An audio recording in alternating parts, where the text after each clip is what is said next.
welcome to episode 65 of the Wilderness Podcast. I am your host, Dilz, and with me again, as always, is Mr. Deagin. Hey guys, how's it going? Going's pretty good. I'm just going to answer collectively for everyone out there. But it's Nice. going good. How's it going with you? Anything new this week? Yeah, I got some good news, I guess. Oh boy. RuneScape related. Real life doesn't matter. Yeah, fuck that shit. But real life, I actually went out because I think I mentioned on Christmas you ended up getting me a chair, Yep. and us being us, installed the chair backwards, lost the Allen key in the process.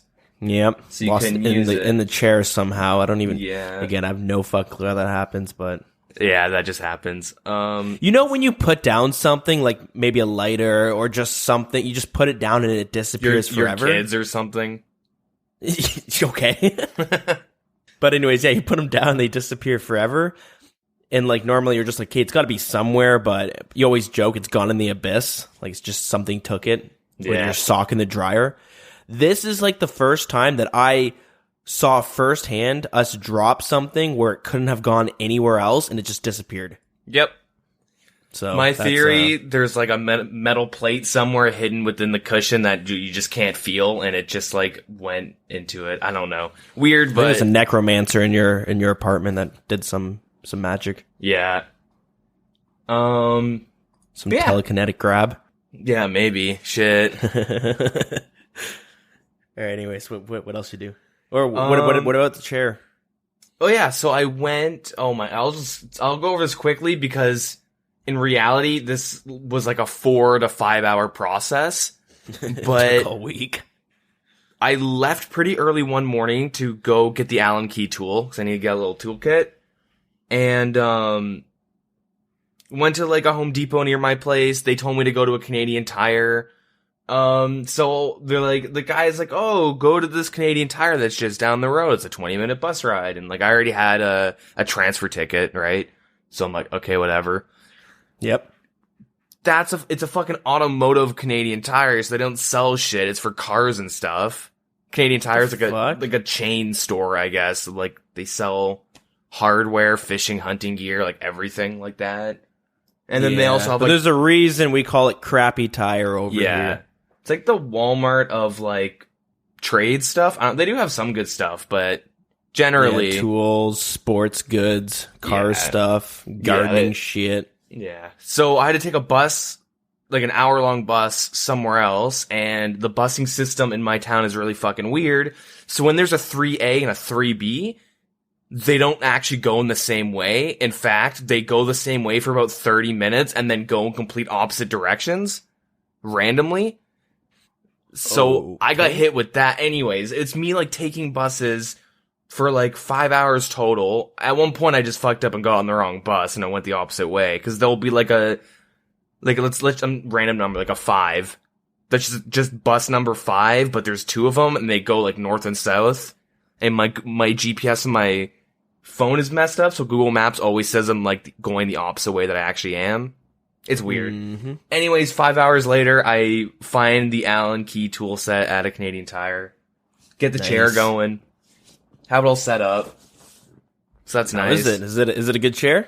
Yeah, it's pretty nice. My only issue is you're kind of forced to keep in the headrest. A little, like, the neck supporter thing. Yeah. But, I mean, I would have kept it in anyways. So, overall, I'm pretty happy with it. Cool. Yeah, I need to get a new chair because like the padding on my armrests are gone. So my elbows, like after a solid 18-hour RuneScape day, my like elbows are swollen because they're just like on hard plastic and it kind of fucking kills. Yeah. And I don't want to buy one of those. What's that company that makes like $1,000 gaming chairs? DX Racer? Yeah. That's what's popular with some of the streamers. The bigger streamers. Yeah, okay. So I want to find I want to get like a budget version of that, which yeah, maybe I'll get the same chair that you got if it's a good comfy chair. Yeah. The only weird thing is you're kind of forced to have good posture when you sit in it. Yeah, that's probably for the better. That's what the point of the ergonomic chairs, right? Like, the armrests are further apart than my other chair, so, like, I have to get used to that. Like, I'll go and, like, put my arm down, and I, like, completely miss and, like, elbow myself. If your arm's completely extended. Yeah. But yeah, chair, I think that's pretty much it for real life. Not too much. That's it for the chair-related news of the week. Yep. You'll get further updates on that, though. In-game related, though, I didn't really do too much up until the past, like, 48 hours. So, I don't know. I got it, like, just as we started recording, or just, maybe it was just before or just after we started recording last week's episode. But I got a Abyssal Demon task. Mm-hmm. And I wanted to try out Sire because, you know, bludgeon pieces and stuff like that. Like, you're gonna get more money than Abyssal Demons. And I also like the fact that there's a method that requires you to use no money. So, like, when you kill Sire, generally, like, what you can do if you're staying in the room, you bring, like, a bunch of staminas, bunch of prayer restores, a bunch of runes, and, like, super combats and stuff. And, you have to, like, smoke barrage in the first phase, like, the Sire, and you have to kill these little ventilation things. Dilz explained it in another episode, but I'll go over it quickly. Mm-hmm. And then you do that, and then he kind of, like, comes out of his, like, little thingy, and then you have to fight him and get him down to under 50%, and then he goes in, like, another phase, and in that phase he summons a bunch of little minions, and during that phase is when you, like, blood barrage him to heal up and whatnot. And then, you know, you kill him, you just do it all over again. But the method I do is I pretty much just bring smoke barrage, and I don't use blood barrage to heal, and I just teleport. I'll go in, kill 2 vents, teleport out to my POH, use my ornate pool because of stamina. Use my ornate pool, and then I go into my fairy ring and I run all the way back. Because if you run from your POH to the Sire and kill 2 vents, you're on 20 energy without any staminas. And you need run energy because you have to move around quite a bit during the fight, like in between like 3 squares. Yeah, anyway, so like you end up saving a lot of money, but in the process, so I had 240 kills to go.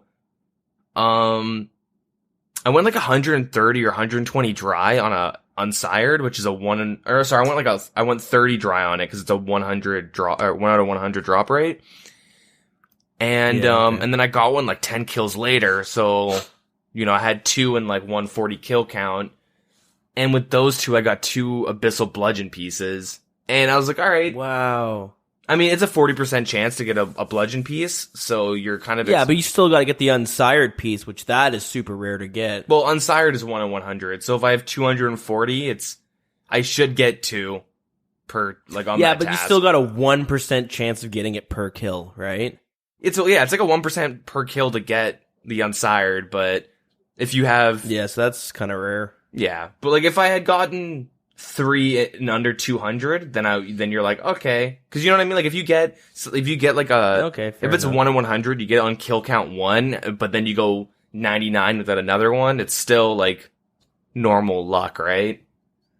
Sure. So so I got like 230 kills in total. I had 238 kills, and I had gotten 2 unsireds, and I got 2 bludgeon pieces from that. So I'm like, okay, that's pretty nice.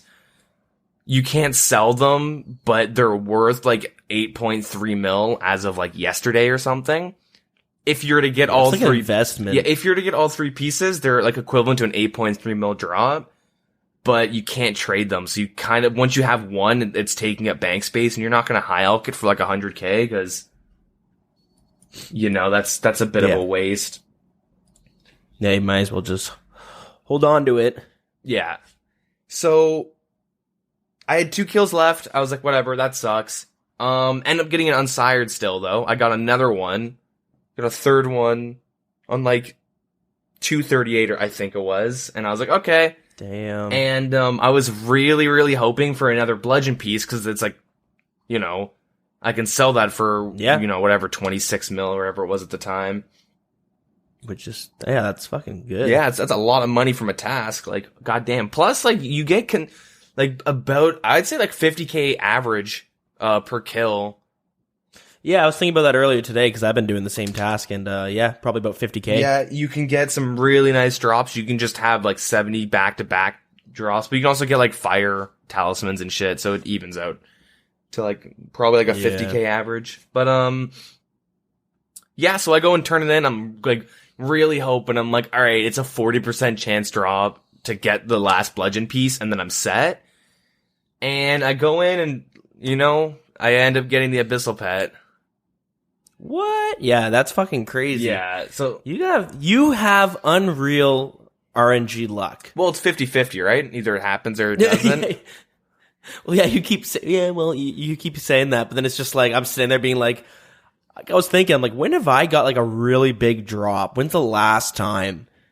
I don't know. My first year, I got the Robin Hood hat from a clue scroll. So it's like 3 mil. So that's pretty good. You know, Besides that, it's all about like you stockpile your RNG, you like save it up, and then you just kind of you know put it to good use. See, that's why I do the hard clue scrolls because like I'm really saving up, so I better be getting that third age soon. Mm-hmm. Well, I should do a raid. I might get the twisted bow or something. Yeah, hopefully that'd be kind of nice. Yeah, it's the dream. But so there's still some more to that. So I get the pet. That's pretty nice. It's like a 3%. So it's a 1 in 100 to get the unsired, and within the unsired, it's a 3% chance to get the pet. Yeah, so that's pretty intense. Yeah, so that's pretty nice. I haven't even like used the pet though. I insured it and put it straight in my bank. Like I don't really know. That's what I end up doing too. And then because I pull it out and then I forget it's there. And next thing you know, I'm running into the wilderness to do a clue or something, and I see him following me, and I'm like, oh fuck. Yeah. I finished the task. Then I like got some couple bullshit tasks, but I ended up getting a demonic gorillas, and I like talked about it in length last time on how much I actually enjoy doing the task. One of the few Slayer tasks I actually like really like. So I start doing that, and then I get like a light ballista drop, and I'm like, oh, for fuck. You know what I mean? That's like, you hit that loot table you want, and you get a shitty 25k drop. And then like 3 kills later, I get my first Zenyte shard drop. Oh my god. And then like 10 kills after that, I get another Zenyte shard drop. Oh, are you kidding me? And then I think I'm at like, this hurts to I think I'm at like 300 kill count now at Demonic Gorilla, so not that much. Apparently it's a 1 in 300 per shard though. So I'm getting pretty lucky as is. Yeah. So yeah, and then that was easy. Like they sold for like 9.6 mil each. And then then a bunch of people in the CC wanted, there was 4 of us, you're there, so 3 other people want to do like a little just group little event, just do some Venenatus, have some fun, hope we get PK'd and try and kill him. And then we were there for like 30 minutes, it felt. Probably not even.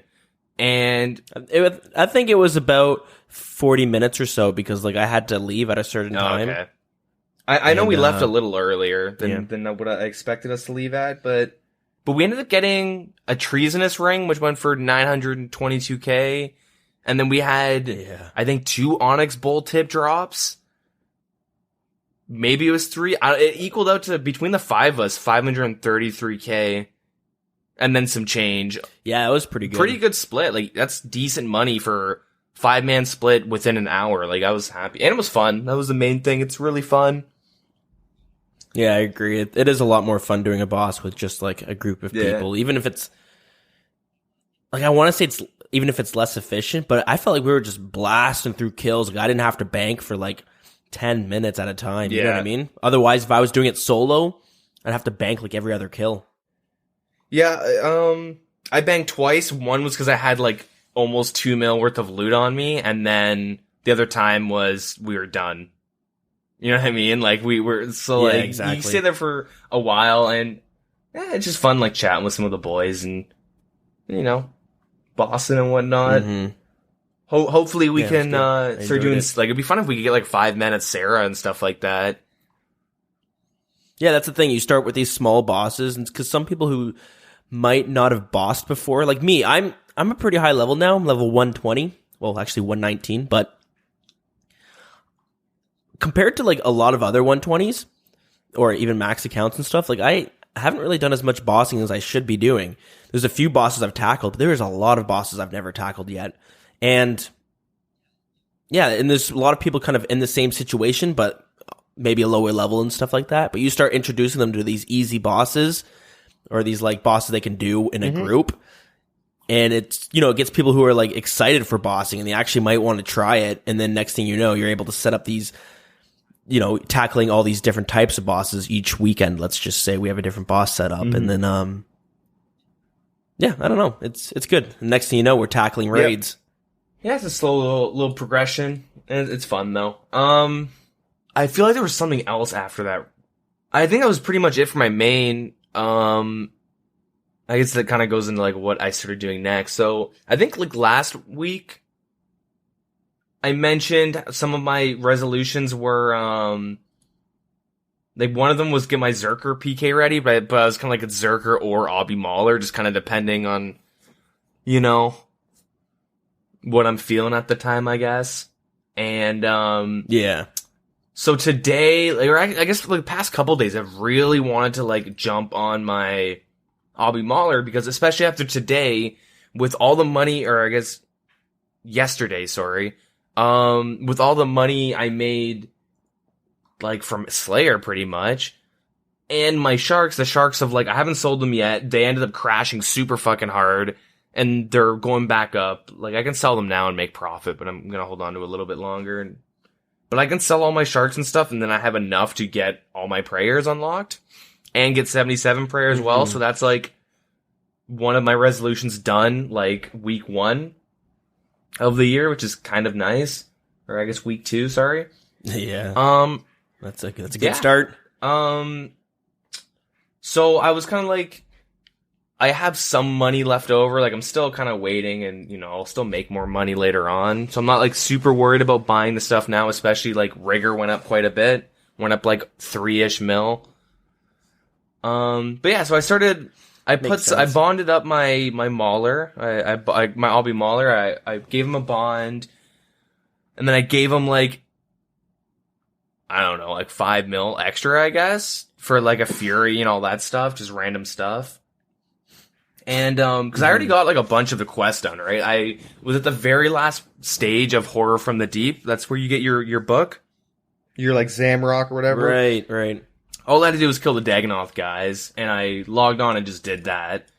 But I have like the Dark Light already unlocked and all that stuff. I don't have one small favor. That quest, I'll probably end up doing it today or tomorrow, depending on if I have any time today to do it. The good old Zelda quest. That's what it always reminds me of. What do you mean? Where like, I don't know if you played some of the older, I think it's mostly in the older Zelda games, but it's like you get this like axe and you bring it to this guy who needs an axe, and then he's like, oh, here's a log. Now go bring this to someone, and you're having to fucking run around the whole game bringing these items to people. And then you finally get some reward at the end of it. But it's like a huge chain of like, bring this axe to this person, then bring this to this person, bring this person, you get a chicken, now bring the chicken to this person. You know what I mean? I don't know if you've done that in some of the Zelda games. See, I don't know. The last one I remember playing was Wind Waker. That was like last year, I guess. I got really far. I never beat it. I got really far though. But I don't know. I kind of go autopilot on those games. But yeah, I know that quest is like a pretty big pain in the ass. I have that quest. One small favor, so I have like Shiloh Village to do as well, and then I have Dig Site to do as well because as of right now, my Mauler is sitting at 46 strength and 31 Slayer. And I made the mistake of being, like, when I first made this account, I was really, really cheap. So I went and got, like, all the free-to-play quests done I had to get done. And, I went and splashed 50 magic. And I didn't really look into Obby Maulers. I kind of just did the, like, I guess research. Like, I figured out what quests I needed to do and what, you need 50 magic and 55 Slayer for the Slayer staff, which is, like, pretty much your best in slot weapon, besides the Maul, obviously. And, so I just kind of, like, was doing it all on my own, and then afterwards, while I was questing, I like looked up what other people did, and they don't level, they level all their magic levels through Slayer. Because 55 Slayer is like it's a really big bitch to get with like, you know, 1 attack and 1 defense. Like, it's such a pain in the ass. And so what they do is they use magic to kind of get some easy Slayer levels, and then they also cannon on top of that. So the shitty tasks, they're going to be using magic and cannons, and on like the easier tasks, they'll be meleeing. Right, and so because I have 50 magic, I can't really do that anymore. And I like mentioned in the past that like, it's not like a failed account, it's just to get where I want to get, it's going to take a lot longer. Especially once you get to the higher levels, because you get the harder tasks, and that's when magic really comes in handy. With, like, quests like One Small Favor, well, I guess with the quest One Small Favor, it gives you 2 experience lamps that you can put, like, 10,000 experience in any skill above 30. Nice. So that's 20k there, which is pretty nice. And then I was looking it up because I have to find a way to get the easier experience now that I can't really do magic. So like, I looked up all the diaries I could do and all that stuff. So all the lamps I can get from quests and easy diaries, because you can't really do any mediums. You can do 1 if you get your prayer up, but I'm not going to be doing that. So like the total you can get is 33.5k for just free experience, which I thought, man, Slayer's going to be a lot easier to get than I thought. And then I like, okay, do you know how much experience you need for 55 for something to like have level 55 and something? Just off the top of your head, just throw out a random number. If I were to guess, like 250k tops. Oh wow, maybe really? Less, I'm thinking, because I know at 70s when you start hitting 1 mil. Yeah, so you need 166.6k to get 55 Slayer. Okay, so... And in my mind, I was thinking like 90k. I don't know why. Like, I was like, oh, it won't be too bad. Like, that'll pretty much get me there. I'm like, wait, how much experience do I need? And I looked it up, and I'm like, holy fuck, I need like 131,000 experience. And I'm at 15k? And like, a task is leaving me with like, you know, 300 experience. Yeah. So sounds like a fun time. Fun grind ahead of you. Yeah, it's gonna take me, like, I don't think I'll be able to get the experience with the bond I have. Like, I might have to, like, use a couple bonds, because I want to just have them, like, ready to PK, right? So if I want to PK with them, I can just bond them up and get them going. But, like, I also need 40 mining, and I needed to do Death of the Dorgushun as well. Or Death to the Dorgushun. That's another quest line I forgot I have to do. For the Bone Dagger special. Right, yeah. But yeah, that's gonna be a pretty big pain, and like, I'm gonna have to cannon a lot more than like, normal. So that means like, once I get 55 Slayer, I'm gonna have to train strength for like a while. I have to like, before I can even start PKing. Yeah, I got a lot ahead of me for this next week and whatnot. I gotta see how the progress will go with the Obby Mauler and whatnot. Big year ahead of you. Oh yeah. I think that's it. Hopefully, it's a pretty good week, I'd say. Yeah. What about yourself, especially though? Since you got the pet. Let's see. What did I do? So real life related. Been kind of sick. I know I've been kind of teasing about calling in sick on the Thursday, so I could tackle the new update we got ahead of us, or ahead of this episode, I should say. But yeah, Wednesday I went to work and like I just couldn't talk. My whole voice was gone, and I didn't even realize that till I got to work. Because I just wake up, get some coffee, drive to work, and then I go in there and then like they're like, "Hey, how's it going?" I'm like, and I just, "Hello, hi, good morning," and I was like, "Oh fuck, I can't even talk." So I worked for like an hour, and then I called in like, "I gotta go home. I'm not gonna be able to make it today," which was good because then I called in sick Thursday and Friday and just did a lot of escaping during then. So yeah, there's my real life. That's why if I sound a little fucked up this episode, it's because I'm just recovering from an illness of some sorts. But anyways, at least I can talk now. And what I did on RuneScape, did a bunch of questing. I think I got like 7 quests done, and I'm going to talk about that, some of it a little bit later on. But I decided I need to start doing my diaries, because I have a few of the hard diaries done of just stuff that I kind of needed, like the Varrock hard diaries and Western Provinces for the Crystal Halberd. Mm-hmm. But then I decided, I'm like, you know what? I should just go and bust through as many hard diaries as I can do, just to get them over with, and eventually work on the elite diaries, because those are some pretty big grinds that you need to get for that. Mm-hmm. So I've been tackling some of those. I think I can get most of them done.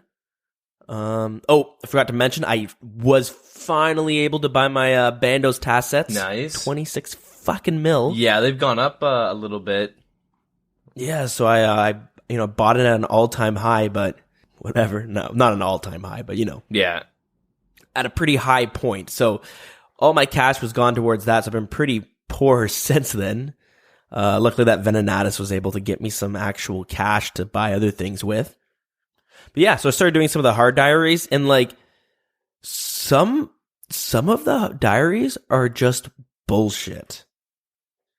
As in, there's 2 of them that I got kind of stumped on that I wasn't able to do. One of them was the medium Karamja diaries.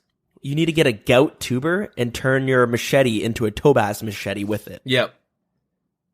So this is a medium diary, and the gout tuber, it's a 1% chance of getting it while you're doing Taiwo Bonai Trio cleanup. Yep. You hack the jungle and stuff. Yeah, you have a 1% of getting that percent chance of getting that while you're clearing up the jungles and stuff like that. So pretty rare, and I guess since not a lot of people do it, they're worth like 1 mil for a gout tuber. So that's a little hefty. And I was like, okay, I guess I can't do that right now. Put that on the back burner. Then I went to my RD diaries, and lo and behold, you need to smith the dragon square shield. Mm-hmm. So one of those pieces cost like 700k, and I was like, oh shit. I'm going to put that on the back burner too. So far I've encountered 2 not big ticket items, but they're a little pricey when you're sitting at like 500k cash. Mm-hmm. You're like, fuck, I don't want to spend all my money on that. So in the meantime, I've been doing some Abyssal Sire as well for my Slayer tasks. I'm saving up for a dragon pickaxe because I need to get full prospector. And I figured I should just get a dragon pickaxe because that's something I'm going to need. Yeah. I think it's about 3 mil, so saving up for that right now, and then get my full prospectors, and then I can get my Falador diaries done. Yep. But yeah, I had to do a bunch of quests for that as well. So that was pretty fun. I think that's about it. Oh, I should mention, if you're doing your diaries, I made the mistake of, I only did a couple diaries before, but I kind of made the mistake of, I would tell myself that I hate agility way more than runecrafting, because agility is kind of slow, but it's really click intensive, and it's just kind of boring, I find. And so I put a lot of my experience into agility. Big mistake, and right? I kind of regret that now, because I do prefer to do runecrafting as a skill more than agility, but it's so slow. Oh yeah, dude. It's the slowest experience in the game. It's like ridiculously slow. And like, it's not bad, but you spend like an all day doing it and you grow like 1 level. You grow from level 50 to 51. Not actually, but it feels that way sometimes. And you do make a lot of money from it too, which is why I do prefer it over agility. But when you need to get 82 runecrafting for one of the diaries, I think it's the Fremenic diaries. Yeah, and I think you also need 87 for the Lumbridge elites. Yeah, so. But what makes the Fremenic diaries pretty good, and I mean the Lumbridge ones are good too, but Fremenic, you can unlock noted Dagginoth bones when you're doing the Dagginoth Kings. Yep. And those are worth like what, 10k each? Yep. So that's pretty nice. Yeah, what you really can, if you unlock that, what you can do is go to the like Dagginoth layer and just go run to the back, or you have to it's kind of a bitch to actually get there without being attacked by all of them, but you can pretty much safe spot Rex, which is the melee guy, and he also drops the warrior and the Zerker ring. Yep. So that's really nice, but if you're doing it like for like a Dagnauth task or something, you'll lose money if you don't get a big item like that. So if you have no Dagnauth bones, you'll walk out with money every single time. And it's just crazy money. So that's kind of like an end game goal, but you always have that in the back of your mind. You're gonna need 82 Slayer at some point. Not Slayer, sorry, rune crafting. I don't know why I said Slayer. So anyways, I decided to put all my lamps, since my first diary blast through, I put the rest of my lamps into rune crafting. I've grown like a level and a half. Yeah. You get quite a bit of experience. And something that I'm going to have to funnel all my lamps into, and I kind of wish I did that earlier, but. Yeah, that's what I've been doing. I have 35k experience left till 73. And all of that is through genie lamps and diary lamps and stuff. Not like 1 to 73, but like pretty much all of like level 72. And, you know, obviously as I've been playing, like I've always put my lamps into rune crafting. Mm-hmm. Yeah, it's a very good idea to do. Yeah, I'd say rune crafting or Slayer. Like if you're dead set on never touching rune crafting, like you just don't care about the diaries and stuff, you'll never do it. Then I would say Slayer is a good option as well. Slayer? Yep. Agility, I would say. I would say do an agility thing, because that thing is brutal. Well, the thing is you get more experience per hour doing agility than Slayer. Like, from... Yeah, that's true. I think it's 60? From 60 to 90, you can get 55k an hour, I believe. Let me just double check this. Yeah, about 55k, like a little bit less probably, but let's say 54k an hour if you have the Sears Bank teleport, which you get from the Kandaren Hards. Like Slayer, I don't know what you average at, but it's probably like 20 to 30k depending on the task. Yeah, it fluctuates a lot depending on the task. If you get some like Cal fights and stuff, you get some pretty decent experience. Yeah, Suckwas are really good. Cal fights. Jad, if you can actually kill Jad quickly. You can kill him in like 40 minutes or less. He's pretty good experience, but like you get a lot more experience per hour doing agility. And the thing is, you don't like, I mean, I guess if your end game goal is to farm rev caves, like you pretty much only need like, you don't really need that much agility, right? Like you don't. Yeah. The only reason I would argue against it is because, and I know this is something we're going to be talking about later on this episode, but even when you're maxed account and let's say you just want to make some money, a lot of people still just do Slayer because of that Slayer mask bonus. Yeah. Yeah, the money is really nice.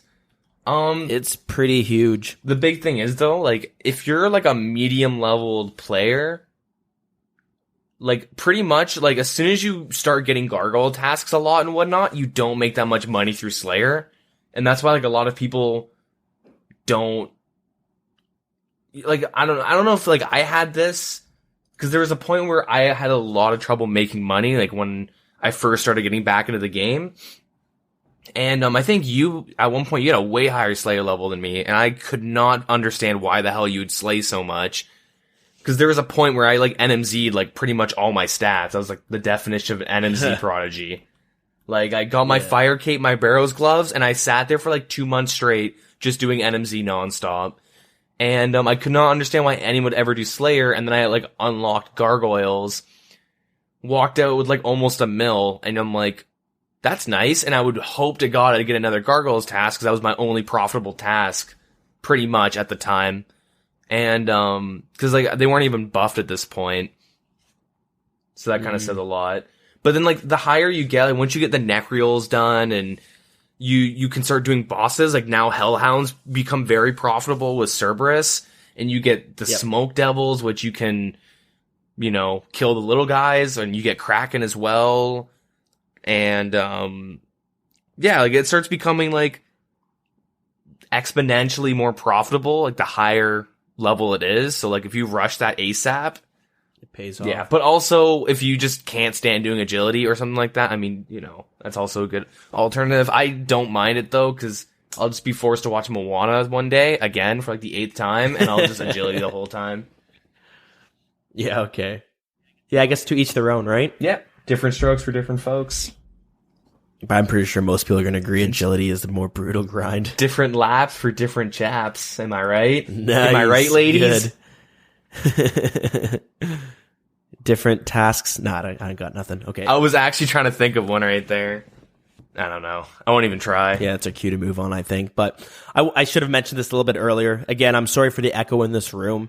I am working on this little podcast studio still.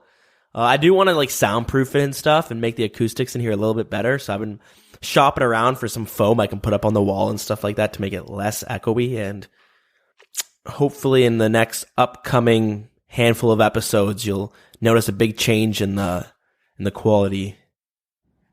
So I am excited for that. It's kind of fun, my fun little project, but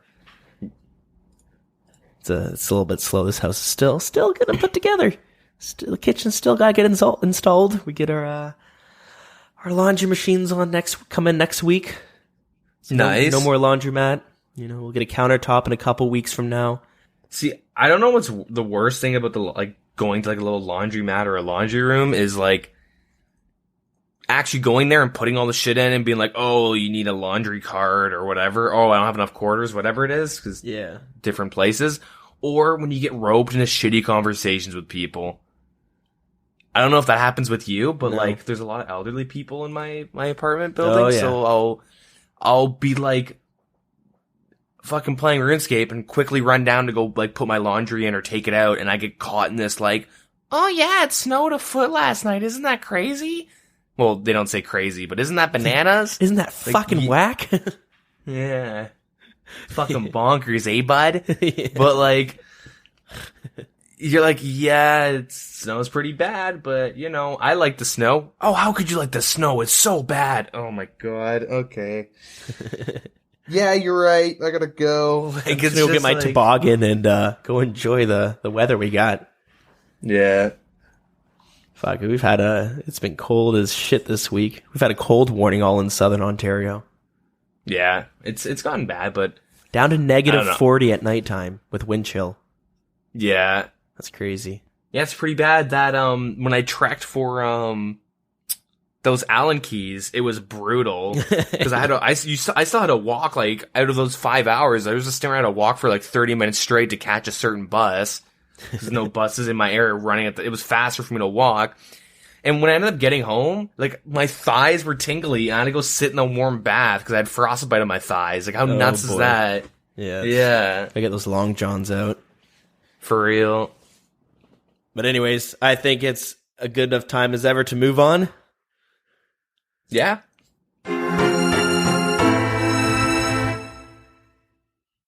All right. News anchor Deagin. What do you got for us this week? Not that much. I guess. Sure. Nah.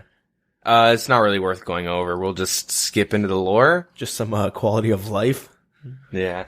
Okay, no, we got Dragon Slayer 2 that came out. I didn't do it. Yeah, it's a big one this week. I was going to do it day one, but after being stuck on a part for 40 minutes, I was like, you know what, man, I'll just wait like a couple weeks until there's a nice guide, and then I'll go ahead and do it. Okay, before we go into like the actual dev blog of it, I can't believe you haven't done it. I'm a little disappointed, Mr. The Quest Guide of the podcast over here. Yeah, I just really couldn't be bothered. I was just like, I got so annoyed. I was trying to find some dude. And I'm like, all right, let's Google him. And then I was getting some like Wikipedia dude that was, his name was similar. Like some guy on Wikipedia. I couldn't find it, even putting in like OSRS. I wasn't getting shit.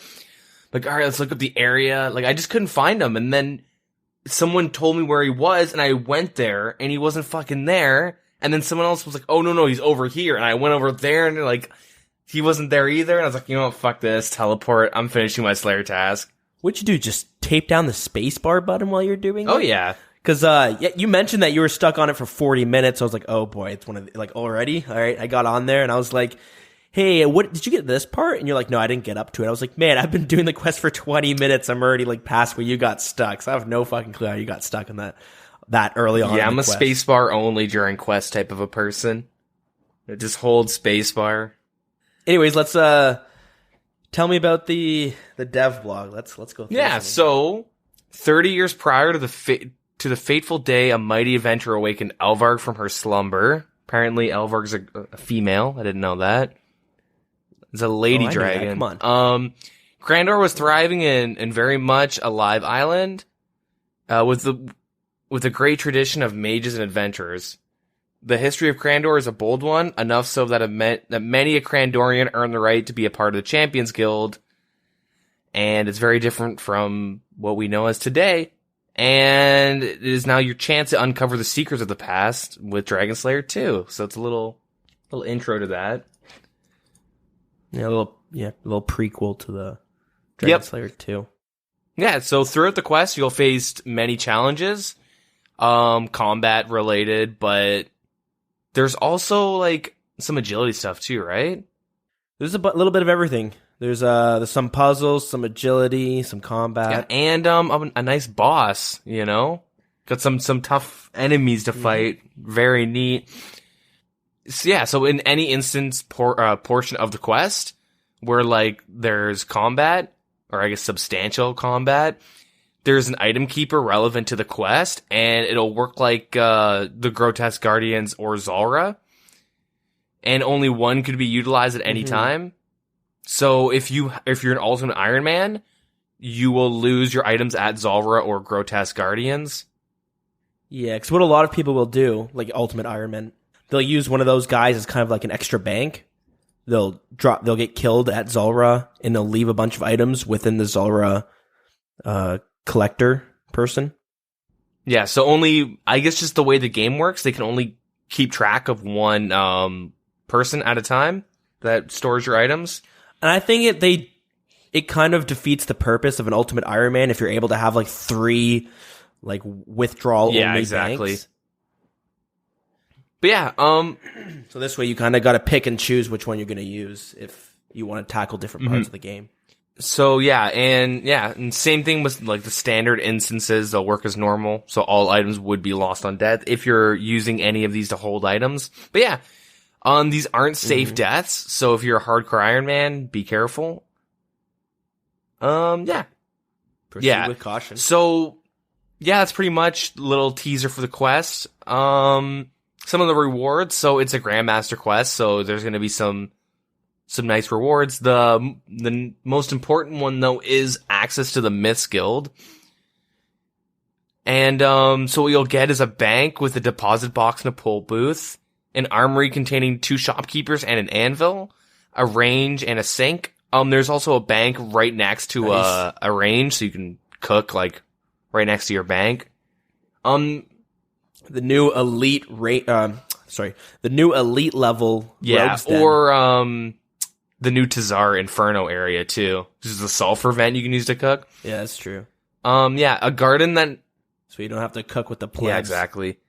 There's a garden containing 4 magic trees, a mine with 4 Addy rocks and 2 runites, an altar, the Fountain of Myths, which is in the Heroes Guild. It's what you use to charge like glories, combat bracelets, skill necklaces, and all that stuff. They only, like with the glories, they only go to 4 charge, and you can't get a chance. Yep. There's no chance of getting an Eternal Glory, so you still have to go to the Wilderness if you want those 6 charges or the Eternal Glory. Yeah, there's the Fountain of Rune in the Wilderness where, yeah, as you said, you have to go to and you can get the 6 charged glories, and then there's a small chance for the Eternal Glory, which is unlimited charges. That thing is worth 22 mil, so it's it's a nice little reward that you can get if you are lucky enough. Within the guild though, there is a portal. There's a portal chamber, so there's 3 portals there. One's the Champions Guild, one's Heroes, and the other one's the Legends Guild. Nice. There's some lore in the library there, and then there's a dungeon containing green, blue, red, and black dragons, and then there's also a little area containing all of them in the baby dragon form. Yep, and you can set up a cannon there. So let's say you're on a task and you want to cannon some of them, but the only problem is it's going to start hitting the other dragons as well, I heard people, I don't know. Like I was like woodcutting or something, and people were bitching on how stupid that is. They're like talking about the dragon area, and they didn't like how there's multicolored baby dragons in one room. But, like, I thought it was kind of cool, because, like, I saw screenshots and stuff. It looks like a little menagerie, kind of, for the babies. You know, it's where their parents drop off their kids before you go and slaughter the parents. Yeah, it's the, dragon sitting room. Yeah, it looks pretty cool. There's an armory store, and that's where you can buy the, like, dragon dagger, mace, longsword, battle axe, shield right half, and the dragon metal shard. So everything but the dragon metal shard you can get at the other types of guilds, but this is kind of just all of them in one area. And the dragon metal shard, you can buy it for 1.8 mil, and you use that with a piece of either the dragon plate body or the kite shield. You need 75 smithing to make the dragon kite shield, and 90 for the plate body, and 90 as well for the dragon fire ward, which we'll talk about later on. Yeah, so 1.8 mil, and if you get another piece, you can make some of the new dragon armor. Yep. In the original dev blog, they said it would cost 2 mil, but they made some balance changes to the Addy and Rune Dragons. I believe it was with the bones, and then there's probably some other stuff they tweaked. So they reduced it a little bit to kind of keep it in line. But yeah, we'll talk about some of the items you can now get with this update. So, most importantly, there is the mythical cape. You get unlimited teleports to the Myths Guild, which is nice, because usually it's like 1 to 5, and people bitch, and they add it in another update a month later. But yeah, so you get unlimited teleports to the Myth Guild, and it can be purchased and reclaimed from Jack. Yeah. As of right now, I believe there's only 1 per world in the stock, in stock. So if you want to buy one, on day 1, people were like constantly world hopping, trying to find a free cape to get, or not a free cape, but one to buy. Yeah, it was kind of funny. You would, what I had to do is I was world hopping and stuff, but I would hop into a world, see one that's available, I'd buy it, and then like 3 other people would world hop to the same one. They'd be like, "Oh man, this one's empty too," and I was like, "Suckers." Yeah. How much did it cost? It was only 10K. Oh, okay. But it's a nice cape. It looks pretty good. It looks good. It looks like a pretty Grandmaster level cape. Yep. We can thank, who was it? Jackscape that made it. I believe that it was believe that's the guy who designed the cape. I think it's kind of cool that the vendor guy's name is Jack, but yeah. That's good. Nice little Easter egg. Yeah. So obviously you have to have the quest done to use this, or buy it. But yeah, I say that because the next couple items we have are... These are a bit controversial, but let's hear what they are. So we have the anti-fire, the extended anti-fire, and now we have the super anti-fire. So inside the guild, there's an herbalist who will teach you how to unlock the ability to create these. And they, in addition to selling like some supplies, which are like Eyes of Newt and empty vials, you need anti-fire potions and crushed superior dragon bones, and we'll talk about what those are and how to get them a bit later on. You need 92 herblore to get it, and once you make one, you get 130 herblore experience. Cool. So they are tradable, these potions, and they'll give you complete fire protection for 2 minutes, and you can use and trade them without the completion of Dragon Slayer 2, so doesn't matter, anyone can use them. You just need to have the quest done to actually make them. Along with that, there's the Wrath Altar. So you need 95 and above rune crafting, and you'll be able to craft the new tradable runes known as the Wrath runes. Nice. These runes are crafted by the Wrath Altar, obviously, and that's within the Myths Guild. And the altar's guarded by various dragons, so you need the Wrath Talisman, which you can get from Vorkath, Rune, or Addy dragons. And you have to run by dragons, which means you need anti-fire potions, but more importantly, like, you will always take damage when you run by, pretty much. Okay. Yeah, because they're just hitting you. You'll get a couple melee hits and stuff. And they have they got some like extra moves, right? It's not just fire and melee hits. Yeah. My buddy was telling me he was actually killing some dragons down there, and watched a dude run by and actually died to one of them because he just wasn't looking at his health.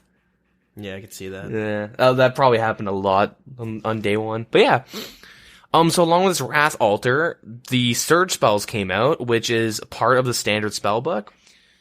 So minimum magic level is 81 for the Wind Surge. And then after that, it's 85 for Water Surge, 90 for Earth Surge, and 95 for Fire Surge.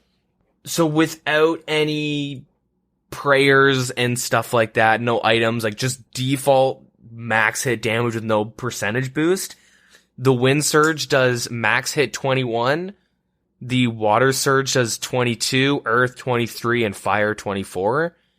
And they all use 7 air runes, and like, if they're like a water, earth, or fire, they use 10 of like whatever element it is.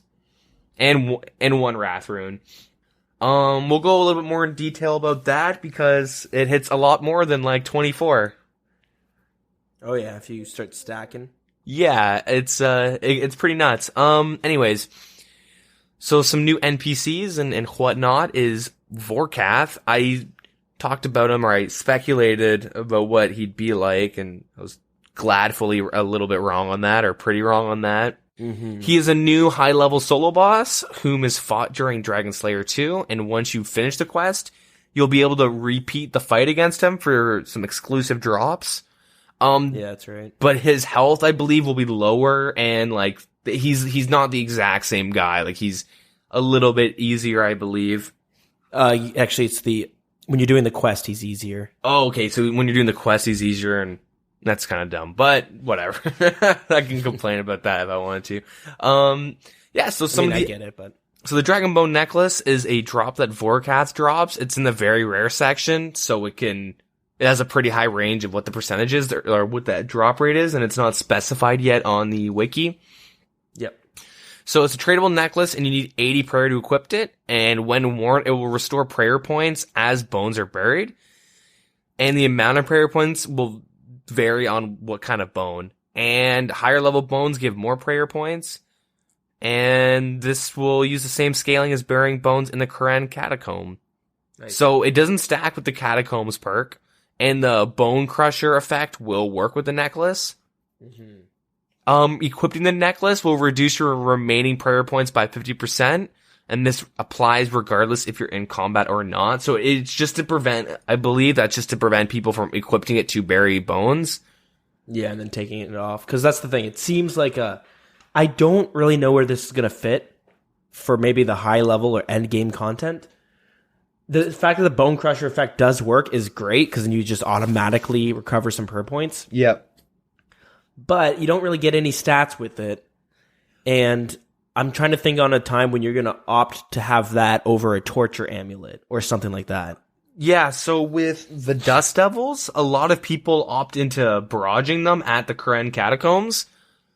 And because there's a lot of them in one area, and you stack them up with darts, and you run on like a triangular corner, if that makes sense. And you run back and forth between like 2 points, but with like space in the middle. Stack them up, you ice barrage them down, and they drop bones. So you'll have a Bone Crusher, obviously, for experience. And when you're fighting those, people will opt into prayer bonus because they have like no magic defense anyways. Yeah, exactly. So you're praying melee the whole time, so you don't die. So while you're doing that, I think that would be like, this is what the Bone Necklace will come in handy, is that you'll not have to bring as many prayer pots, which allows you to pick up more items. Because the big issue when you're doing that is you have to leave a lot of stuff behind, especially if you don't have the elite Lumberge diaries done.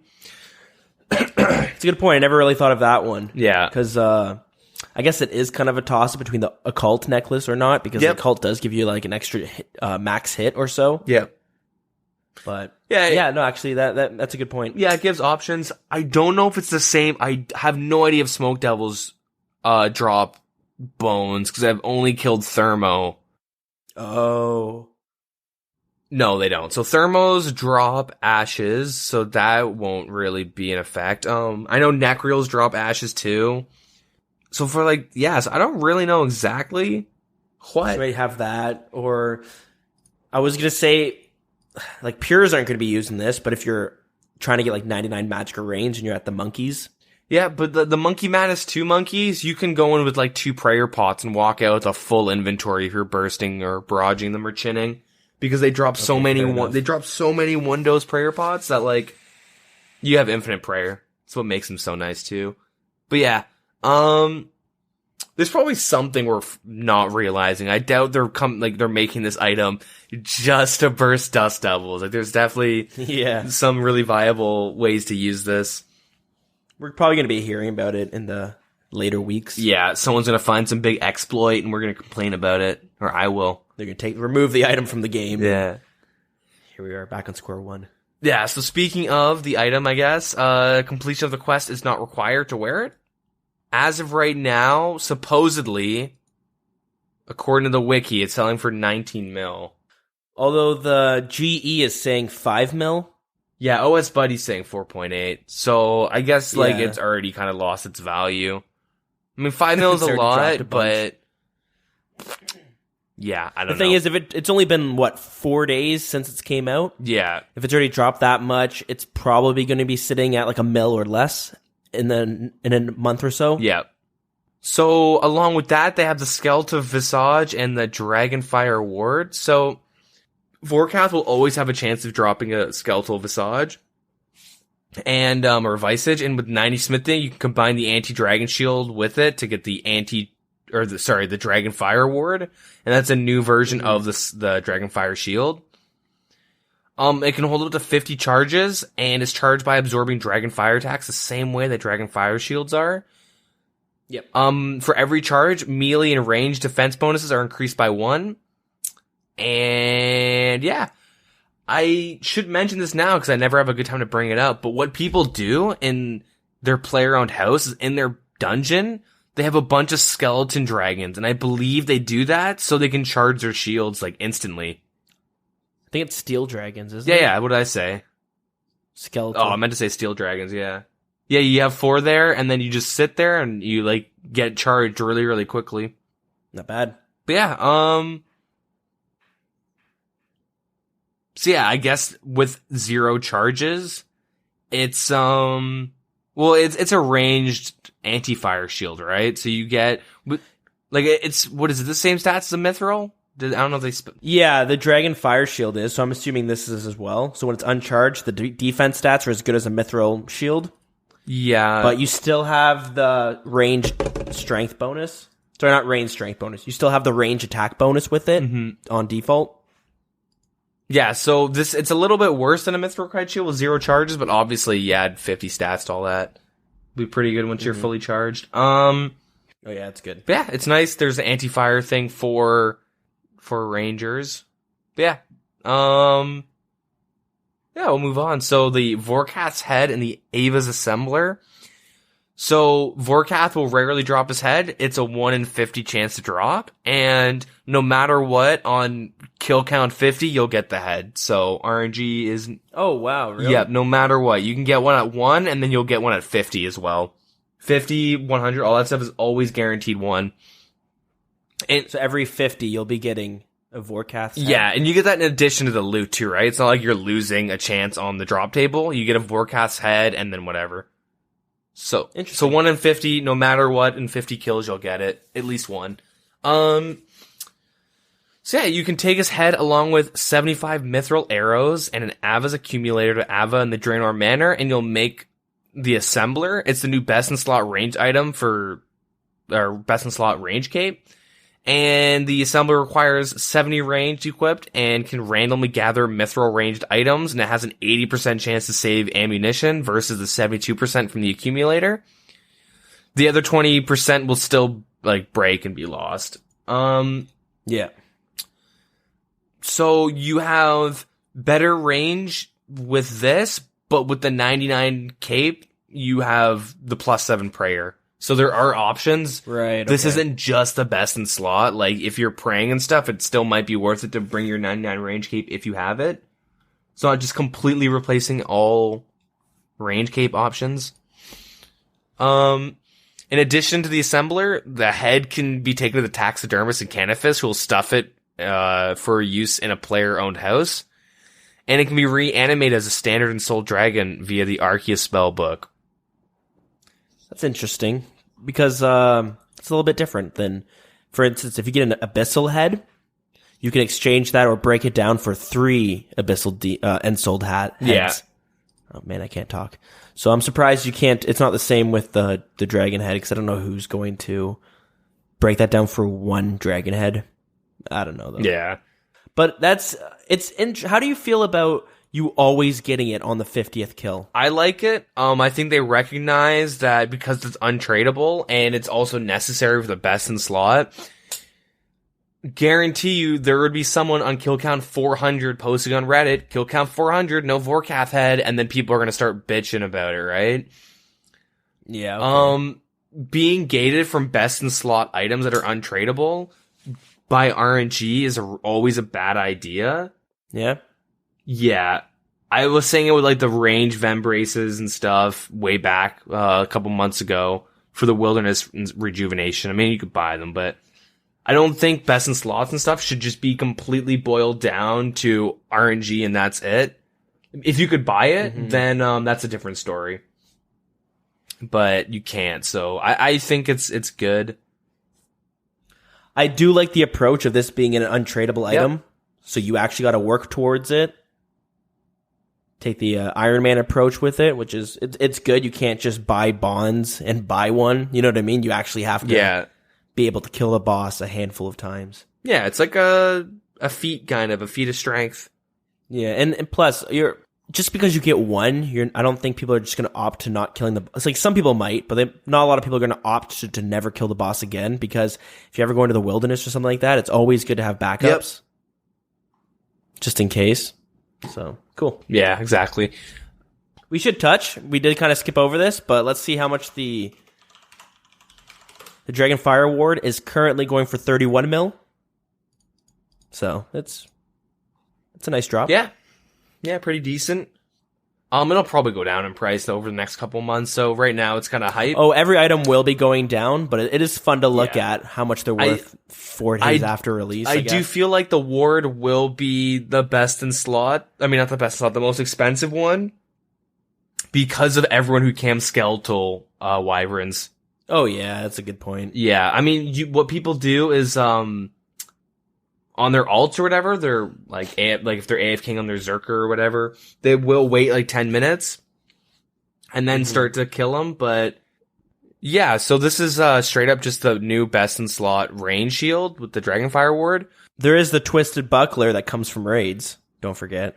But what's the defense requirement? That's the main point. Because most people that are killing wyverns, you need 75 defense. So most people that AFK wyverns are like alternate accounts or like someone's pure or something, right? Like a Zerker. So they'll have either like, they'll probably have like 45 defense. It's safe to assume if you go there and look them up. I mean, there'll probably be some mains at AFK there, but. Well, you need 75 defense for the Dragonfire Ward. Oh, do you? Oh shit. Okay, never mind. I take that it's back. The same as a Dragonfire Shield. I was going to say that's weird if you didn't need any defense. Yeah, actually, that makes a lot of sense. I don't know why I didn't even think about that. Yeah, you need 75 defense. Dude, it looks so cool, though. I don't know what you think about it. Yeah, I haven't actually seen it like in RuneScape itself. But the icon of it looks pretty dope. I don't know. I think it just looks super dope. I think it's pretty cool. Better than the DFS in my opinion. But yeah, it's not a recolor, which is super important. Yeah, finally. Whew, thank God. Yeah. We'll move on though to the Adamant and Rune Dragons. So these Addy and Rune Dragons will have a chance of. So the Addy Dragons will have a chance of dropping a metal slice, a dragon metal slice, alongside a dragon metal shard, which that's what you get from the Myths Guild, and a dragon square shield to craft a kite shield. So you'll need 75 smithing, but I mentioned that before. And the Rune Dragons have a chance to drop the lump, which you use with the shard and a dragon chain body to make the plate body, when you need 90 smithing for that. So it's kind of cool that the plate or the dragon chains and the kites, or the square shields have like a quote unquote sync now. Yeah. They both look super good. Like if somebody's decked out in the full dragon, you look like a fucking beast. Yeah. The dragon full helmet and shit. What's interesting, so the dragon kite shield, today, if you were to buy one, it fluctuates hardcore. But right now, the last one was sold for 90 mil. But if you look at the chart, there's been maybe 5 of them in total that have been sold since Thursday when it was released. It started at 50 mil up to 120 mil. So it jumps around. Again, only 5 have been sold, so that's not that much. Yeah. And then you take a look at the Dragon Plate body. It's sitting at 30 mil today. And there have been maybe 100 sold, maybe more. So like today, like the Dragon Kite Shield, there was only 1 sold. And if you look at the Dragon Plate, there's about 18. So it's kind of interesting to see that. And I'm pretty sure the reason behind that is most people are killing the Rune Dragons, which are the ones that drop the Dragon Plate Shard, because they're just not that much harder than Adamant Dragons. And then their loot table is probably just a lot better in general. Yeah.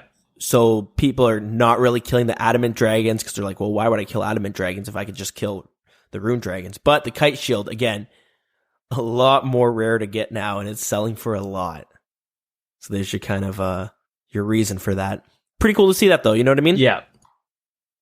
It's interesting to see the differences. You expect the Dragon Plate to be worth, but you see most people are camping the Rune Dragons. Mm-hmm. Yeah, it's pretty interesting. I really do like the aesthetics, though. Like they look so not the aesthetics, they but look like, sick. The design, I guess they look really nice. Yeah, they look very nice. But yeah. So alongside with those 2 new dragon items, there's also the Dragon Crossbow.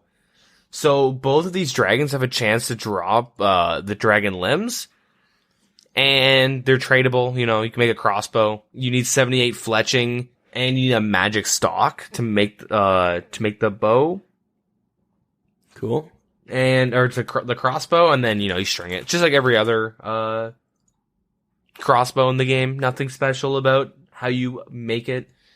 Yeah. So along with the stats, so 94 ranged attack and 4 ranged like strength, I guess. Or no, sorry, 4 attack rate. So the average for a crossbow. There's no range strength to it. Mm-hmm. The crossbow has a special attack known as Annihilate. So 60% of your special attack, and it'll damage the enemy or damage any enemy in a 3x3 area. So like a barrage or a chin. The primary target of Annihilate will take 20% extra damage in PvP and PvM. All other targets will take 20% less damage.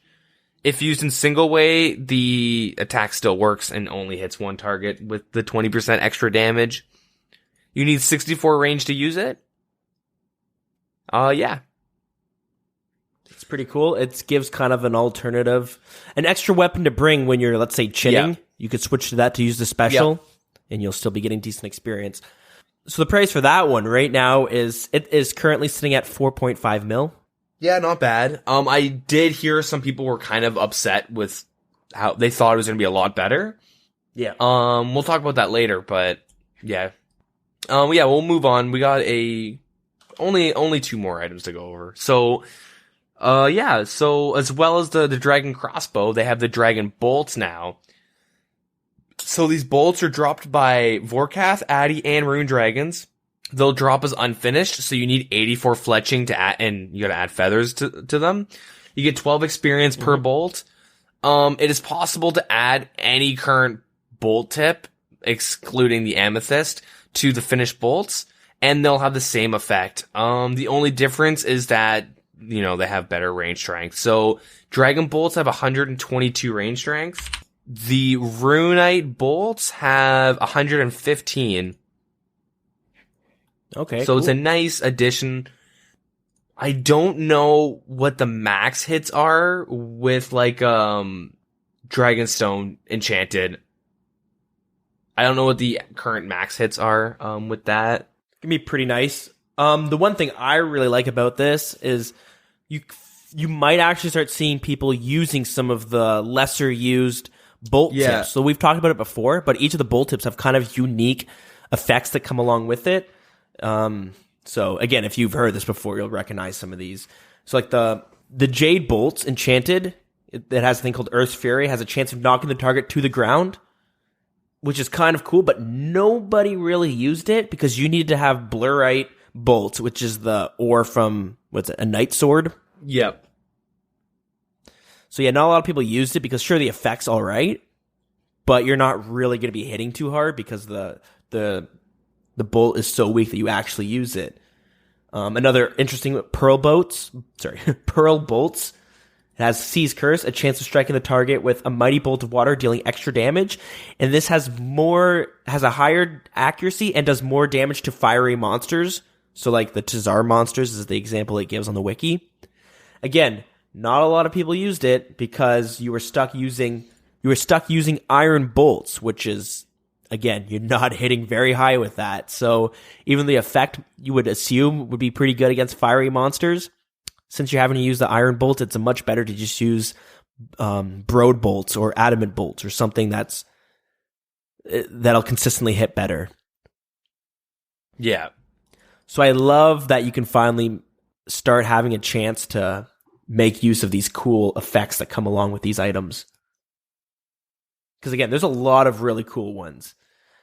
I'm sorry I'm going through these again, but again, there's another one for Sapphire Bolts.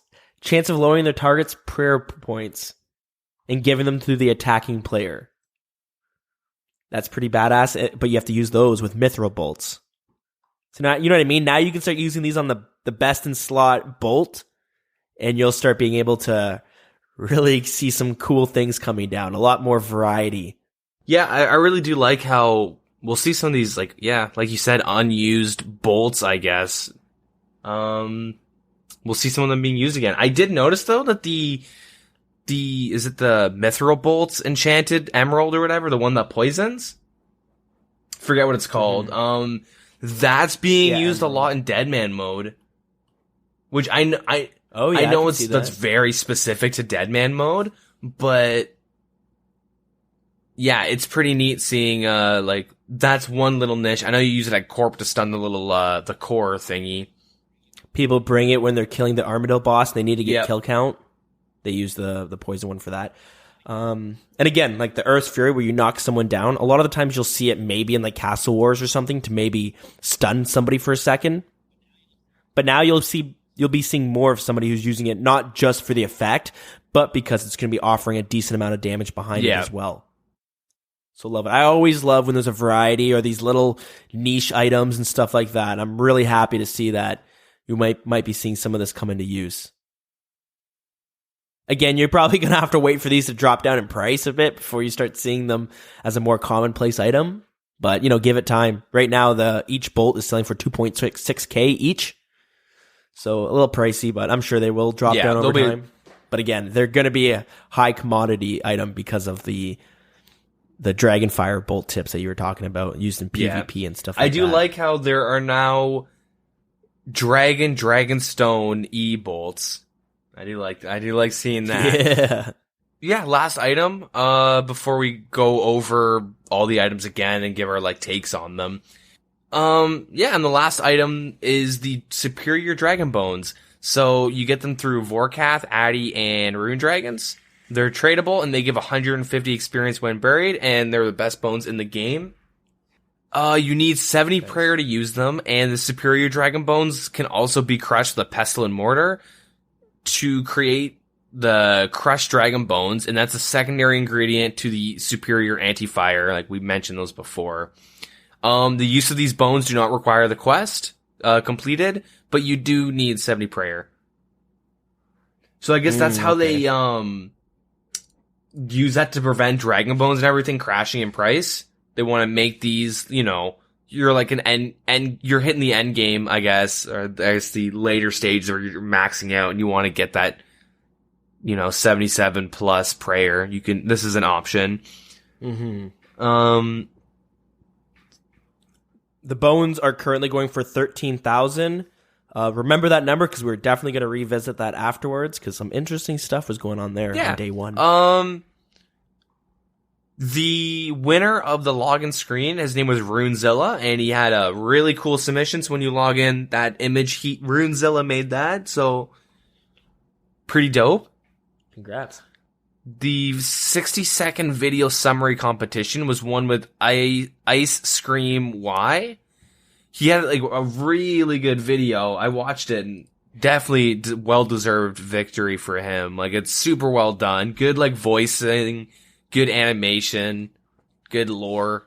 All right, well, so for that video, we'll post that up in our Discord so you guys can check it out in our little podcast chat room thread. Yeah.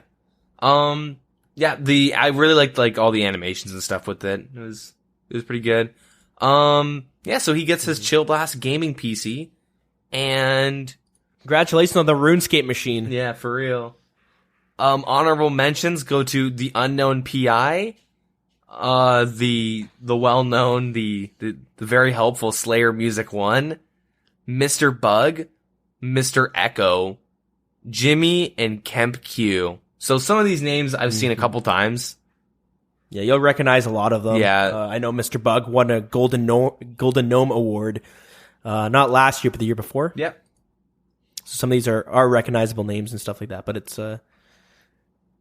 very cool. Mm-hmm. In other news, the Christmas event has been removed, so if you don't have the music or the items or whatever, just wait until next year, and you can get them next Christmas. Yep. Snooze, you lose. Yeah. You can now bring your own tinderboxes into Castle Wars, but when you leave, you're gonna lose the tinderbox. Good tinderbox sync. Yeah.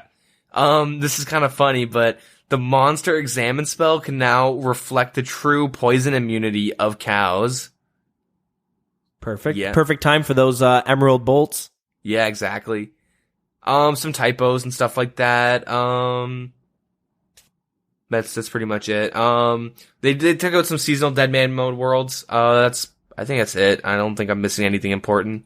Yeah, basically. Oh, no. Sorry. This was the one I was looking for.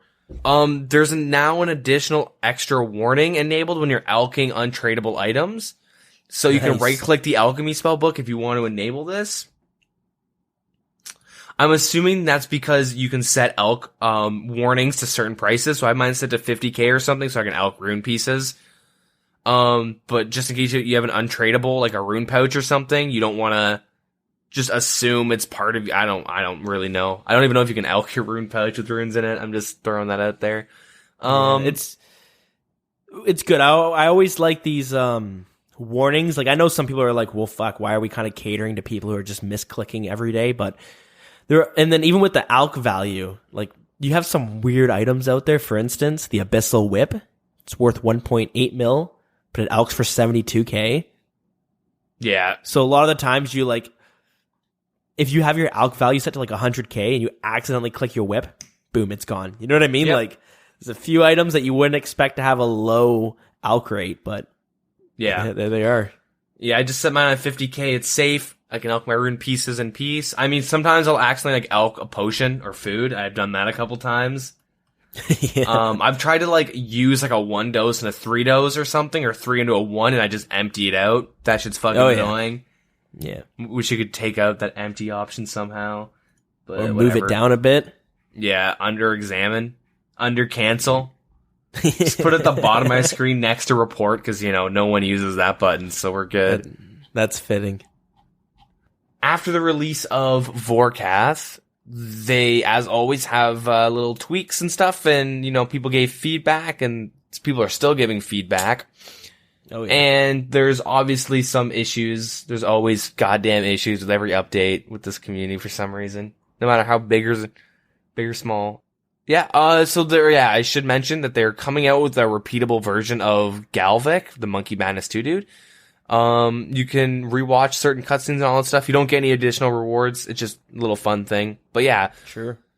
So, Vorkath. So, one of his phases, he's got this poison pool phase, and he drops a bunch of poison everywhere, and then he shoots like quick fireballs in quick succession, and you turn on run, or you turn on walk, and you just kind of walk in a straight line.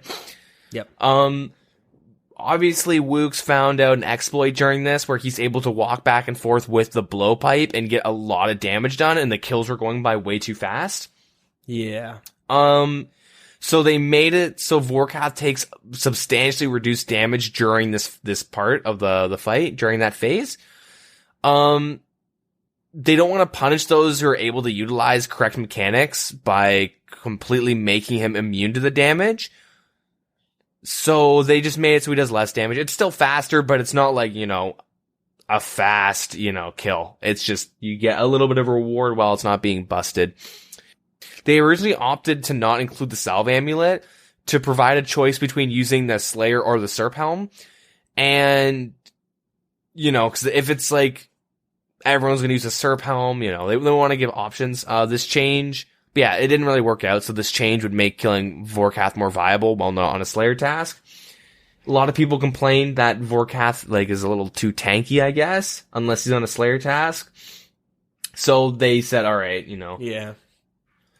I should mention, I believe, you can kill Vorkath on a blue dragon task. So that is really nice. I gotta unblock that, actually, from my block list. I got sick of getting them. Even though it's like, I gotta double check to see if I have them blocked, because I might have done the same thing. So Vorkath's post-quest HP has been reduced to 750, and so the initial kill times of Vorkath were higher than anticipated, and they increased Vorkath's health in an attempt to slow down the kills, and it was too much of an increase, so when Wooks found out this exploit, they just gave him a bunch of health, and people freaked out because, there's only one Wooks. As of right now, we'll see in like a year from now, but who knows. So they changed its health, but now they brought it down to 750, and they added the substantially reduced damage during that phase. Vorkath's quest form HP has been increased to 460 due to the Salve Amulet effect now being effective, and the kill duration timer records for Vorkath have been reset after all these changes. Cool. Rune Dragons, they reduce the rate at which their special attacks are casted. And Addy Dragons, the delay on the Addy Dragon poison bombs have been increased, making it a little bit easier to dodge. And their armor piercing attack can now be reduced by 50% while using Protect from Missile Prayer. Nice. They have the reduced rate at which the Addy Dragon's special attack can be casted. They're still monitoring all of the, everything. So there could still be some changes. I think they will change Vorkath and the dragons a little bit.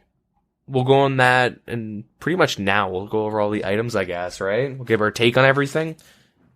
Yeah, we'll go through the items, and then we'll talk about the quest a little bit, and then we'll talk about some things that we saw kind of in the community. Mod Lottie kind of posted some statistics from the quest itself and stuff, so we're going to talk about that all right now. So where are we going to start? What do you want to start talking about? Yeah, so let's just start off with the search spells, because that's not an item. It's a new, unique thing. And I guess we'll talk about the Wrath Runes while we're at it, because they go hand in hand. All right. So the Wrath Runes and the search spell, with these max hits, the pretty much we'll just talk about the Fire Surge one, because that's the most important, because it's 95 magic, and you probably won't be PKing with 81 magic trying to kill people. Maybe you will, but most likely not. So with an occult necklace, a tormented bracelet, pretty much one defense pure rushing gear, a Torvesta, I think had a video or two, a lot of the PvP streamers or YouTubers release videos on this, on using the Fire Surge and stuff. This spell can hit 46s.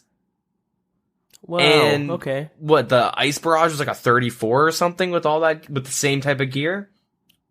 Something like that? It must be because of the Tomb of Fire then. Yeah, Tomb of Fire buffs the damage up quite a bit, because the Tome of Fire does work with the Fire Surge spell. Seems a bit odd to have it almost double its max hit with the items. Yeah, well, with all the percentage bonuses and a Tome of Fire, you're gonna chunk. With, with your Mystic Might or whatever. Yeah. Yeah, you're gonna hurt. Yeah, 46 damage. It hits pretty consistently. Wow. I don't know. How do you feel about that? What's your opinion? That sounds a little too strong to me, to be honest. Because like I said, I like the idea of these items being able to increase your max hit a bit. But when you're getting almost double what your max hit is, that just seems a bit ridiculous, since there's really not that many items out that increase your max hit. You got the Torment Bracelet, the Occult Necklace, you got the Cape, and now with your standard spell book, you can use the Tomb of Fire for some things. So that seems a bit crazy. I would not be surprised if we see it get tweaked down a little bit, whether it's through the max hit being tweaked or maybe the Tomb of Fire being tweaked a bit. Well, the tome has been used quite a bit. People before were doing Firewave. There were Tome of Fire builds that did that.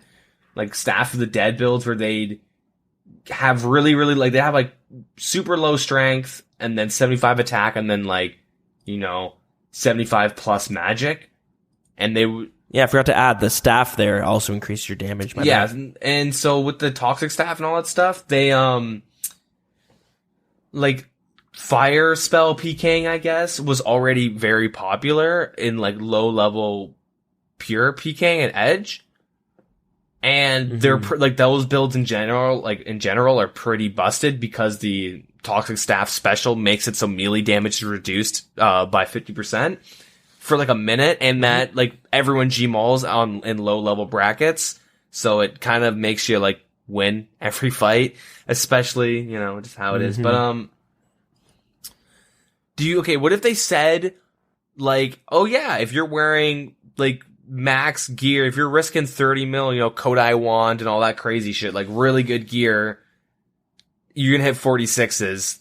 Like, do you think you'd still think, like, if they told you how much damage it would do with all the, like, multiplications, do you think you'd be more okay with it? Or is it just kind of like a surprise that it's almost double than what they put in? Cause like, 24 is like no percentage bonus, right?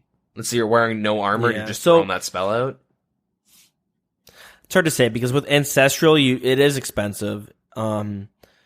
And you do need 65 defense for that. You can wear the Chaos, Drew, like whatever, like that Elder Chaos robes with a Kodai wand, Occult, Tormented. So, with Protect item and stuff, you're risking like 30-ish mil with the imbued cape, and you're hitting 46s.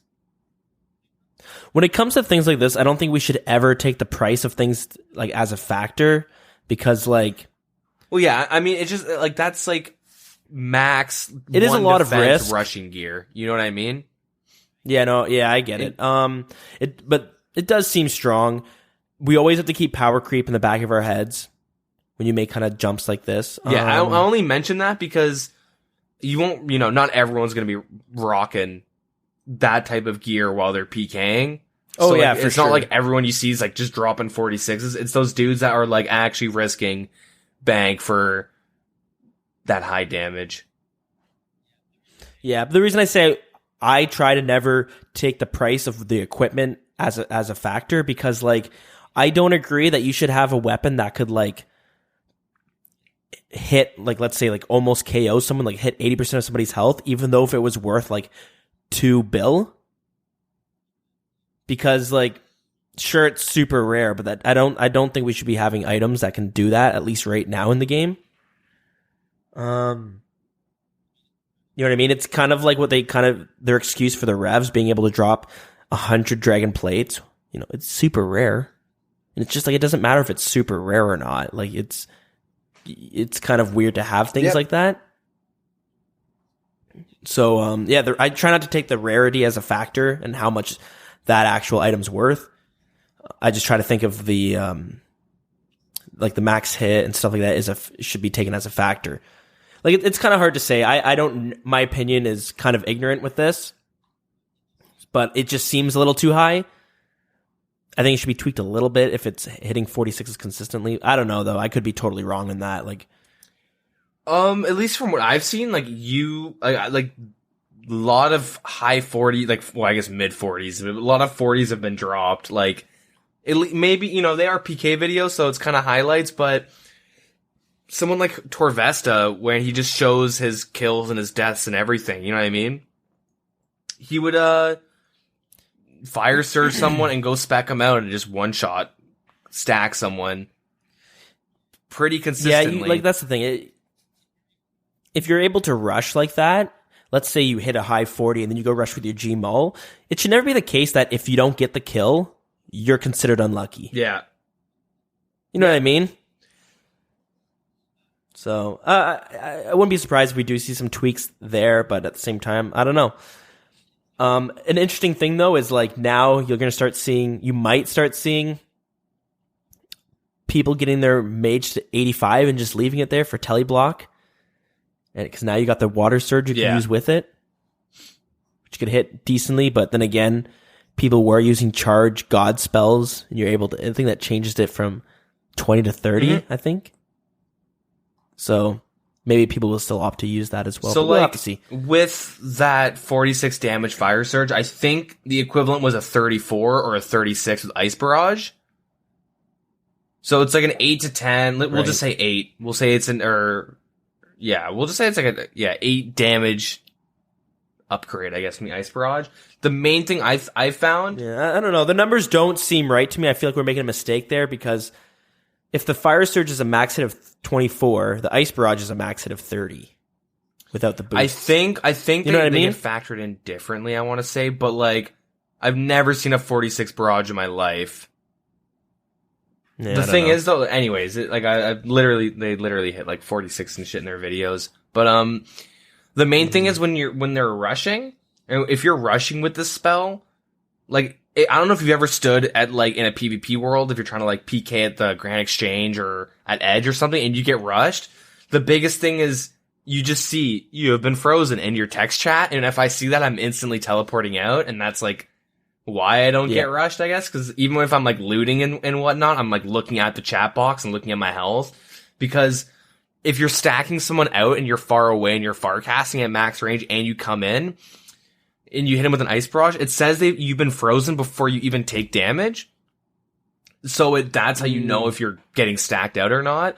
But with the fire surge, that nothing comes up in your chat box, so you're kind of like, waiting to you have no way to preemptively teleport. So that's one weird thing. I see why the damage is so high though, because like standard books were fucking trash. Teleblock is nice. Yeah, generally. But if you're if I'm teleblocking Deep Wilderness with my buddy or buddies or whoever, I teleblock and then I'm like, okay, now they have to do all the magic damage from here on out. I have a whip and I have my heavy ballista or like my rune crossbow or whatever, my Gmaul. Like I'm very limited on my damage outputs. It's either I'm meleeing them or I'm Gmauling them or whatever. And like the freezes, I don't bring entangles with me because their freezes are better with the barrage, obviously. And like there's no good magic damage until now. Barrage was just like ancient magic just seemed really, really overpowered. Not overpowered, just maybe standard seemed really weak and so I guess with these spells coming out, they, maybe they went a little overboard. I'm not too sure though. I kind of have to wait, right? I'm kind of worried about having a knee-jerk reaction of like, it's too good, get it out of here, or like, it's trash, we need a better buff. So only time will tell, but it does seem really strong right now. And it does seem viable for me to go PKing with my buddies now and like be excited, like, nice, I can teleblock and I have 94 magic right now, so I'll have to drink a magic potion. But hey, I'll actually be able to do magic damage, and if they pray melee the whole time or range, still do some damage, like... Yeah, you can bring a trio of people. Ranger, melee, and magic now. Cool. We'll have to see, though. Like you said, we'll have to see as time goes on. Yeah, we'll move on. So, Dragon Bone Necklace, we kind of talked about this already. Doesn't seem like there's too many uses outside of, like, bursting certain Slayer tasks or barraging certain Slayer tasks or barraging or chinning, whatever in general. Outside of that, it seems kind of useless. You'll never know, though. Always be proven wrong. The Dragonfire Ward is nice because it's on par, I guess, with the best in slot range shield. You get, like, the best attack bonus, or you're tied with the best attack bonus. And it's usable against dragons, so that's really nice. Well, with the buckler, you do get a three more ranged attack bonus with it.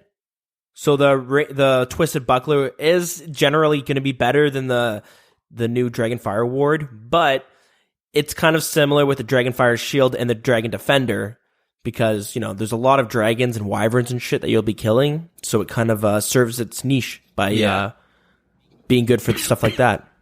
Okay. Yeah. So yeah, I like it. Yeah, it's pretty nice. The Vorkast head and assembler. So yeah, we talked about it a little bit, how it's a 1 in 50 chance to get the head and combine it with the accumulator, get the assembler, and how it doesn't just, it's not like a dominating back piece now. It's now, you can still use the range cape because you get the prayer bonus, so I don't know. There are uses for both of them. My issue is kind of how you get it. What do you mean? It's gonna sound weird. Okay, so to get we have a Rangers Guild, right? In RuneScape, and like there's like no use besides clue scrolls. And you go to the Warriors Guild, you get the best in slot offhand for offensive, just general use. You get the Dragon Defenders and stuff like that. Like the Warriors Guild has a lot of use for melee. The Mages Guild is like, it's useful because you can buy runes and battle staves and stuff there.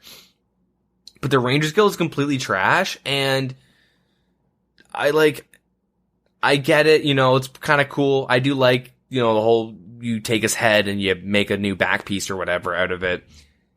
But it does kind of suck that, like, it's just, they could have added this to the Rangers Guild, and, like, they could even take Vorkast's head and then you have to do some shit in there, like, do that little range mini game to get the range tickets, and then exchange that for like something else, and then you have to use both those, bring it to the Draenor Manor.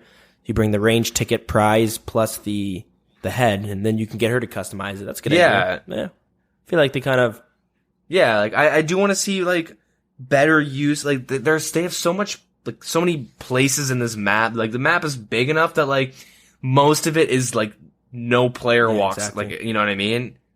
Like there's so many like dead areas that like they keep adding more and more areas and more like things where they could just kind of like compact it into the older stuff. But I don't really know why they don't. I just think there's so many like things this. they forget to. And maybe if somebody had mentioned it or made like a popular post on Reddit, which is sad that that's how it has to be, but whatever. They might have maybe tweaked it or done something with it, but yeah, it would be cool for them to revisit it and update that guild a little bit to make it not taking up space in the game. So, I don't know. We'll have to see. So, like, if they ever, like, decide to come out with the new best in slot range gloves like they wanted to with Revs, like, if it's not through the Ranging Guild, I don't want it to be in the game. Like, I want the Ranging Guild to, like, serve an actual purpose as opposed to... Yeah, I can see that. You go there because you have a clue scroll. But, yeah. Overall, though, I think it's pretty cool. Yep, it's a good idea. Now we have all 3 best in slot capes. Yep, they've all been brought up a little bit. It's good. Dragon Crossbow. A lot of people were upset. Day one, people bought it.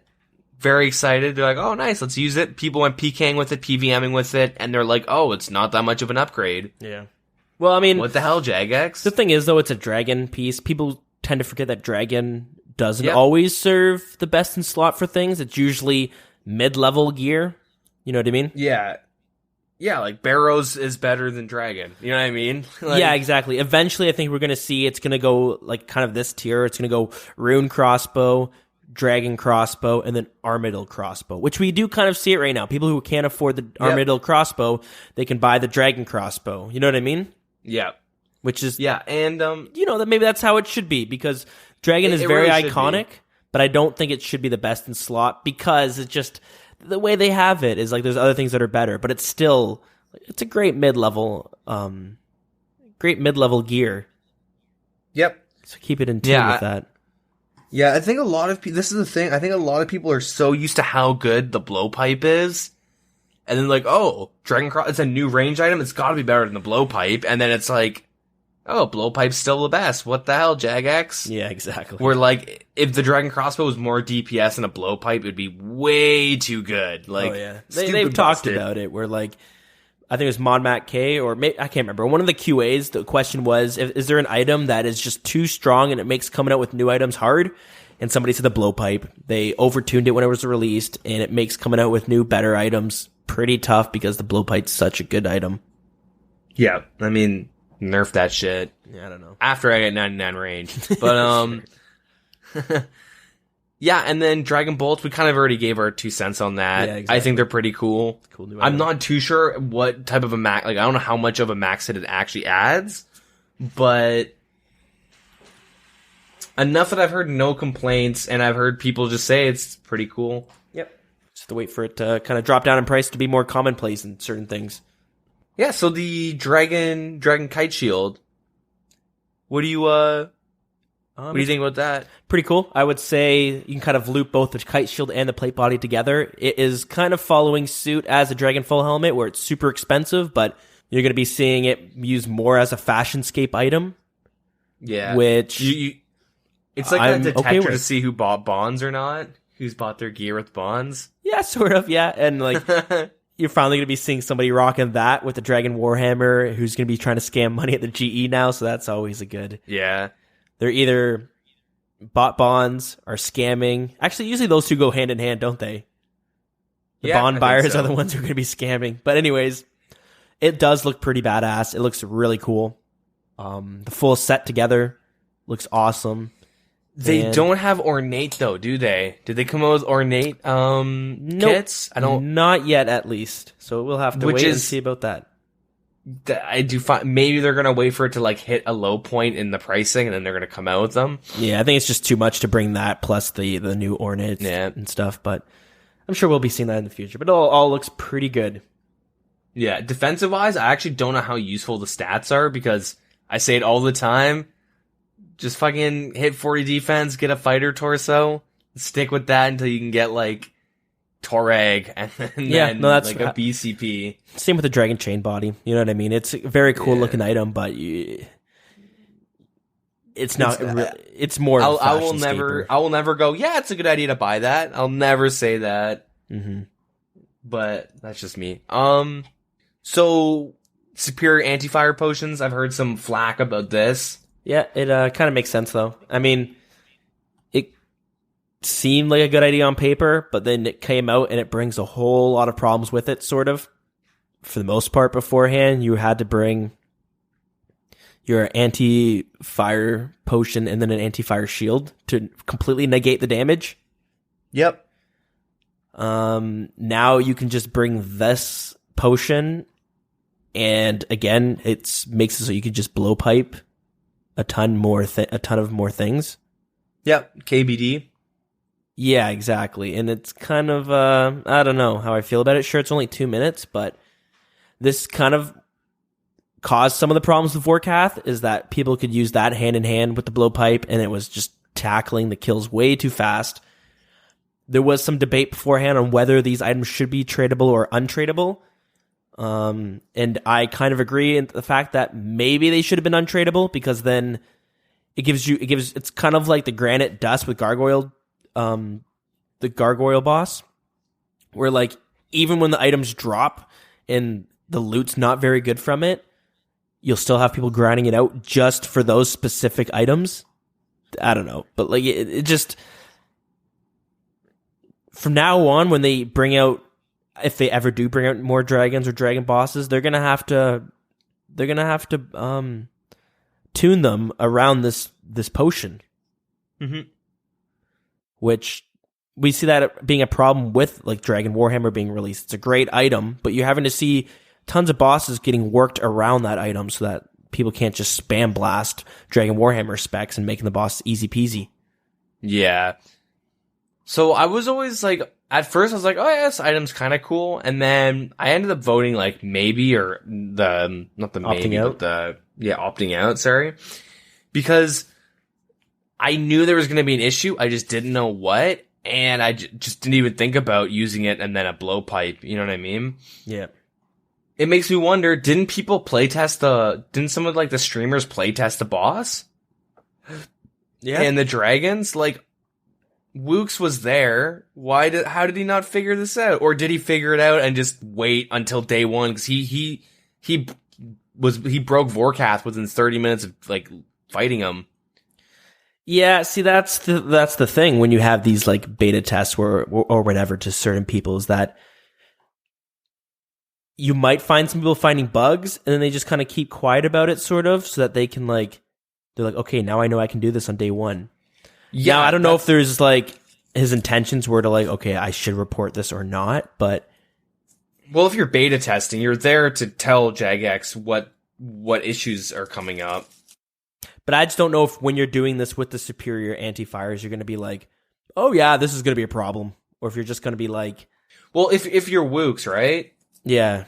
Like, look, he single-handedly got a boss over buff. He got White Cat 22 is dead because of Wooks. Let's just say that with the archaeologist on Fossil Island, like he figures out shit, breaks it, and then Jagex kind of panics and just immediately overtunes it. And they've done that before. Like I just mentioned, they did it again with this boss. Yeah, and so they kind of took the lazy way out with just doubling his health when all they really there's some phases of the fight they should have just tweaked. Yeah, but the main thing is like, why is Wooks there if he's not like helping them catch this shit? That's the whole point of streamers. Are they or is their job just to go, hey everyone, check out chat, like, yo guys, check this out. It's actually really fun. You guys should resub for when this update comes out. Like, unless that's what Jagex's only intention is, then like okay. But I feel like if people are showing up to kill the Rune and Addy dragons and stuff like that, maybe they weren't killing Vorkath, but they were definitely killing Rune and Addy dragons. They, could be playing around with this stuff, and like, how do you not think of that type of stuff? I would definitely want to use all the new items if I'm like being able to play test some of the new monsters and stuff, right? Yeah, but the only problem is like when they first proposed the superior anti-fires, it's not like they hid anything or anything that would have been newly discovered from playtesting with them. You could kind of read them and be like, oh yeah, the blowpipe is going to be probably an issue. You know what I mean? Yeah. Like we kind of knew going in what might have been coming out. Maybe you did, maybe like we didn't because we didn't think about it, or other players didn't when they voted on it. But there's definitely some of the more better players and that would notice like, oh, this is going to be an issue, or hey, now we can use this for this kind of scenario. So it's not like they could have play tested and been like, hey, Jagex, the blowpipe is now going to be really good for a lot of dragons. And then, you know what I mean? Jackson be like, oh, well, I guess we have to we have to take the item out. They had to pass it regardless because they give so much control to the players, which is a good thing, but also we see sometimes that it's kind of a bad thing. Yeah, well, it's kind of annoying that, like, I was thinking something's gonna go down, and, like, it's obvious, right? Oh, of course, you just use that, now you don't need a blowpipe, or now you just use a blowpipe. Mm-hmm. But, like, how come you don't see posts like this on the, you know what I mean? Like, no one really called. I mean, people knew, but no one really said anything. It's kind of like they were like, all right, cool, day one, I'm getting Dragon Slayer 2 done, and I'm gonna make a lot of money, and it's gonna, you know what I mean? I think it's just because on paper the item looks decent, and then you start seeing like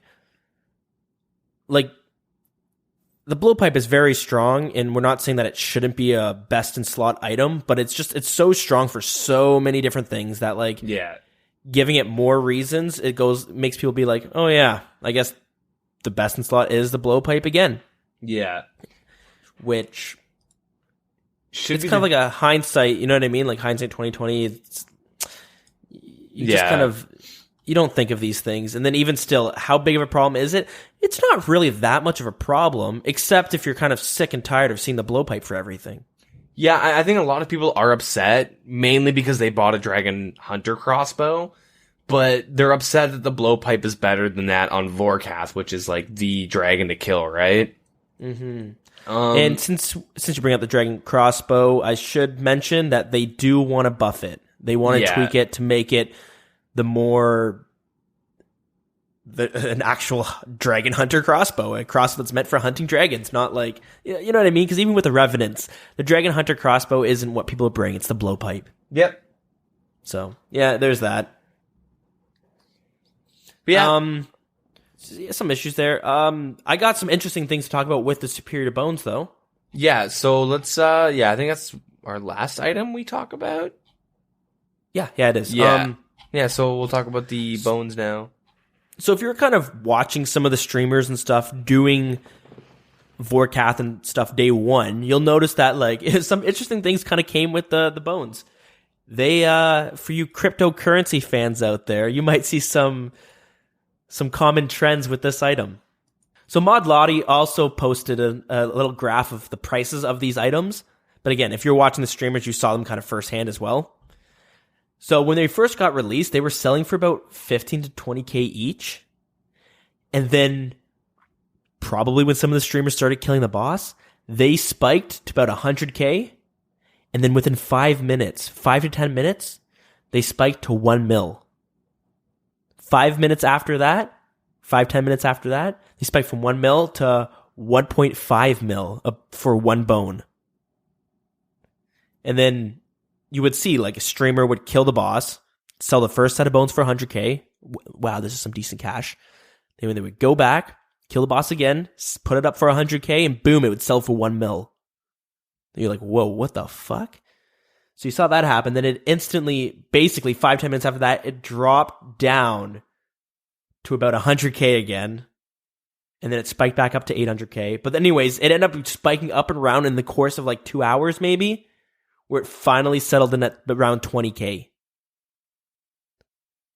So a lot of people saw it selling for 1 mil, went in and bought it to merch it, and they might have waited an extra 5 minutes and then had to sell it for 200k. Yeah, that's the life of flipping new items. Super volatile. Yeah, it was really funny to see that. Like, it seemed like every 10 minutes when somebody was trying to sell it, it was either gone up, like doubled the price, or gone down hardcore. Yeah. So I'm sure a lot of people made a lot of money from it, and a lot of people lost a lot of money. So yeah, I guess is that it for the items right now? That's pretty much it. What's your take on the bones itself, though? I don't know. Take it or leave it. Yeah, decent ideas. I know they had to kind of nerf how much they were dropped, or if they were dropped at all from the Rune and Adamant dragons. Yeah, because of that. But I don't really see a problem with it. Yeah, you can only get them from Vorkath and stuff like that. So I do like how you need 70 prayer to use them. Yeah. It makes it so Dagginoff bones keep its value, and same with normal D bones and stuff. And then once you hit like a higher level, there's better options. Yeah, exactly. That being said, one thing I noticed and people have been talking about, they're upset with at least, is that money per hour, you're better off killing Rune and Adamant dragons than Vorkath. Yeah. It's better. I can see that being a bit of a problem, but I think you mentioned it earlier. I'm glad it's not Zulrah 2.0 with the boss. Yeah. I do think instead of buffing, I think they're implying buff Vorkath drops. They should maybe just nerf their Rune and Addy dragon drops. Mm-hmm. But, and maybe alongside that, the Brutal Black Dragons, Yeah. We are starting to see kind of a power creep in the sense of money-making methods from these monsters. Yeah. But hopefully they tweak them properly. It's not at the point where shit's way too out of hand, but it's getting kind of close. It's tiptoeing that line, isn't it? Yeah. I think, with the little exploit Wooks had, I think Vorkath would have had a potential to be another Zulrah, because like if you can walk and kill it during its like fireball phase, which lasts like 30 or something seconds, like that's huge for money per hour. But I do think like everyone expects the next boss to be Zulrah 2.0 because Zulrah is so much more profitable, and if it's not more profitable than Zulrah, everyone screams dead content and cries. Yeah, that's the problem. You see a lot of people having knee-jerk reactions where they're like, this boss is too strong. And it should be a strong boss. It is pretty strong. I know, like myself, I tried to do it a few times, and I kind of opted out and waiting until I get a Slayer task with Blue Dragon so I can use the mask. But quick thing to talk about, because I do want to talk about the actual quest itself. It was an amazing piece of work. But before we get into that, there are kind of some issues with Jagex having to make their bosses, like the way they do their stats, and like they have to work their bosses around the bonus from the Slayer helmet. Yeah. it's starting to cause some problems where why the hell would I do Vorkath now when I might as well just get a Slayer task to kill it? Yeah. I saw a lot of people saying that they should instead just have Vorkath not a blue dragon and make it so that the only time you can ever kill Vorkath is when you get the Slayer task, kill Vorkath 35 times, or between 3 and 35, which, I totally agree with, because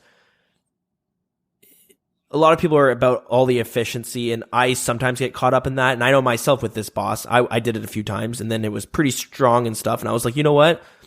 Let's go back to Slayer, and then I'll come back to this when I get the task. See, but that's the issue, though, is that there's a cool new boss. You're like, oh, this is fun, but I should go back to Slayer, and then probably in the back of your mind, if I get the blue dragon task, I'll just come back anyways. It doesn't really matter. Yeah, exactly. And the Slayer mask is just really strong.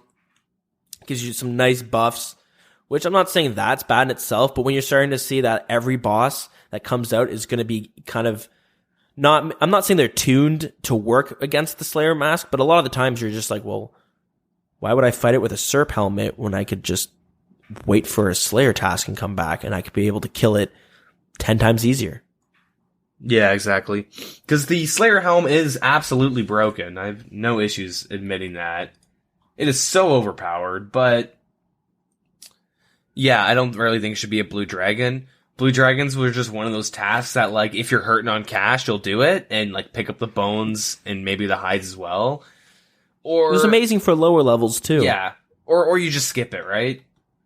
At least that's what I would do. If I'm like, oh man, I really need money, or I needed bones for something anyways, or hides for something anyways, I'll keep it. Or I'll do the task and loot everything, and I'll spend a long time killing it. Or I'm just skipping it, going on to the next. Yeah, exactly. But yeah, I do want to mention, I don't think we said this before, but we should probably talk about it. When you die at Vorkath, you have to pay 100k to get your items back. So yeah, you got to pay about 100k to get your items back, as well as the quest. When you die within the quest, you got to pay 100k to get your money back. And it turned out to be a really good gold sink. So again, Mod Lottie posted something on Twitter. And on day 1, do you know how much of a gold sink RuneScape had because of this new quest? 7.6 bill? Yeah, basically. I guess you saw it, right? Yeah. 7.88 billion gold people spent on it. Yeah, that's just a little fun little fact there. Really interesting to see. And it has people talking that Zulrah should get the same treatment. You should not be able to collect your items for free from them. They say Zulrah should be the same. And this is what I love the most. The community has been crying for gold sinks, and Jagex was doing things like 100 mil for a stack of coins in your house, 25 mil for rune dragons and stuff. Things that you're not really gonna do, but it'd be funny if you did it, type of haha, someone's gonna do it, right? Somebody who has one bill cash. Yeah. And those are stupid money sinks. That's not a good idea. If 1 in 30,000 people opt into the money sink, it's not a good money sink, no matter how. I mean, look at this: 7.6 or 7.8 bill in a day from 100k to get your items back, and people have been begging for a while for money sinks. And as soon as Jagex put this out and people found out about it, so many negative posts that were about. I saw so many I spent 7 mil today on the boss. People are just upset that the money sink's affecting them, and it's see. I didn't actually see too much of that. I saw some people talking about how much money they lost, but I never saw really people complain, take this out. It was more along the lines of, oh my god, check how much I lost on it. Because I guess we should use this segue into it, but the quest was ridiculously hard in the sense that if you can beat it without dying, which some hardcore Iron Man did, man, kudos to you. Most people doing the quest, you're dying a few times, and I don't think anybody had a problem with how difficult it was. I mean, they might have had a problem trying to complete it, but nobody had any issues that it should have been tuned easier. Yeah, I mean, it's a Grandmaster quest, so you should expect it to be really hard. But yeah, let's talk about the actual quest itself. So I know you didn't actually do the quest. Nope. But I guess this gives me a chance to talk about it because I did it day one. Like I said, I called in sick. Decided to blast through it as soon as I woke up because the update came out really early in the day. I woke up at like 8 and it was already out, which I was kind of pissed about. I thought I'd be able to come on, do some things, and then do it. But so I guess let's separate this part into two parts real quickly. We'll do a spoiler-free little talk about the quest because this quest was really well done. I actually thoroughly enjoyed it. And when I first did it, there was no guide, so I had to kind of read through everything. And like, I got really immersed within the story itself. And I feel like this is one of the quests that if you're not playing, like, do yourself a favor when you're doing this quest. Play with music on. Read some of the actual dialogue. And like, I spent almost all day doing it. And a guide actually came out while I was doing it. But I was like, I'm just going to keep trying to do this. And I did touch on the guide a few times when I got super stuck. It was, I really enjoyed it. And I'm somebody who like thinks most of the stories in the quests are kind of silly. Some quests are pretty good, but some of the quests are just kind of just silly. You know what I mean? Yeah, I mean, they're all silly. They're all goofy and shit. For the most part. It seems like a lot of the quests are kind of tuned for a younger audience because we were younger when we were all playing it. But this quest does take a more serious tone. And the music is it's just fantastic. I like it. There's a bunch of parts where I was like, oh shit. Like I was really getting into the quest, the story and everything. And it is ridiculously hard in the sense that like, yeah, some of the fights there, they made them really tough. And like, luckily you don't lose your items because like it's an instance item, but you can collect it afterwards. But a lot of it, you spent a lot of time tackling it and just trying to get better at doing the actual fight itself.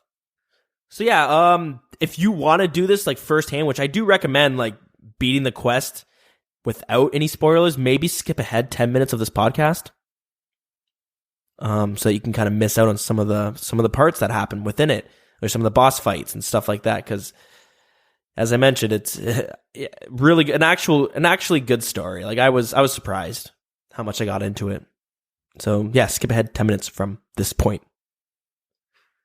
Well, anyways, so with the quest, it's a continuation of Dragon Slayer 1. So you're kind of figuring out what the hell's going on with Elvarg, why that dragon was in Crandor. Usually dragons kind of stick with their own. Like there's usually a group of them, and you see that with most dragons, except for the King Black Dragon and some other ones. But for the most part, they're kind of a grouping of them. But Elvarg was kind of a anomaly in that sense where it was all by himself, and you kind of figure out what the hell's going on. So that's what you're doing. You're talking with the guy from Fossil Island, and you're going around seeing what the fuck's happening.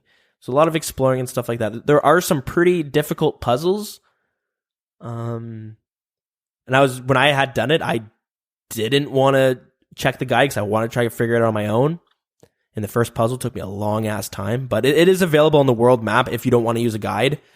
So just make sure you find the area on the world map. It's Fossil Island. You're basically having to create with this puzzle. You have to make a map with it, but it's pretty difficult, but it's pretty good, pretty well done. Yeah, and then you're kind of venturing around, finding these areas, and there's like these science labs basically that experiments were being done in and stuff like that. They're kind of empty, so you're kind of figuring out who the fuck was here at some point, and yeah, what was going on. So you got to fight a few monsters within it. There's a monster that you have to go into somebody else's dream. So your little companion throughout the quest is also Bob the cat, and he kind of just like follows you around, and he's helping you throughout it. He was a fourth age hero that was basically put into the body of a cat, and he lost all of his memory from when he was a person. And you kind of discover things like this when you walk into the dragon lair that's kind of empty, but you're seeing these dead bodies that were these skeletons, and they have these like letters and these like journal entries that were kind of left behind. And they turn out to be a group of people from the fourth age. And I really like that part because it's pretty cool. You're kind of touching back on history of RuneScape, and you're seeing these like past heroes who weren't able to accomplish this certain quest that they were on and what they were actually doing. And one of the heroes that you find the skeletal remains of is Ava, which is the person that you're getting their backpacks basically made after, right? So that is one of the heroes, and there's a few other ones. And one of them is Robert the Strong, which is actually who Bob the Cat was at one point. So you have to tackle their memories from on Lunar Island with the help of the Onirmancer, I believe that's how you pronounce it. And that's like your first boss fight that you have to encounter.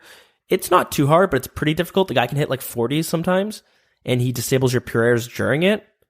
So that part gets pretty tough, but I was able to do it one shot, no problem. And then Bob the Cat kind of remembers who he used to be. Yeah, from there, you just kind of keep going. You basically realize that there was a dragonkin species that wanted to basically eliminate the human race. There was kind of like a war going on, and the 4 heroes were able to trap him inside of a cave. But they were the ones that basically made Elvarg.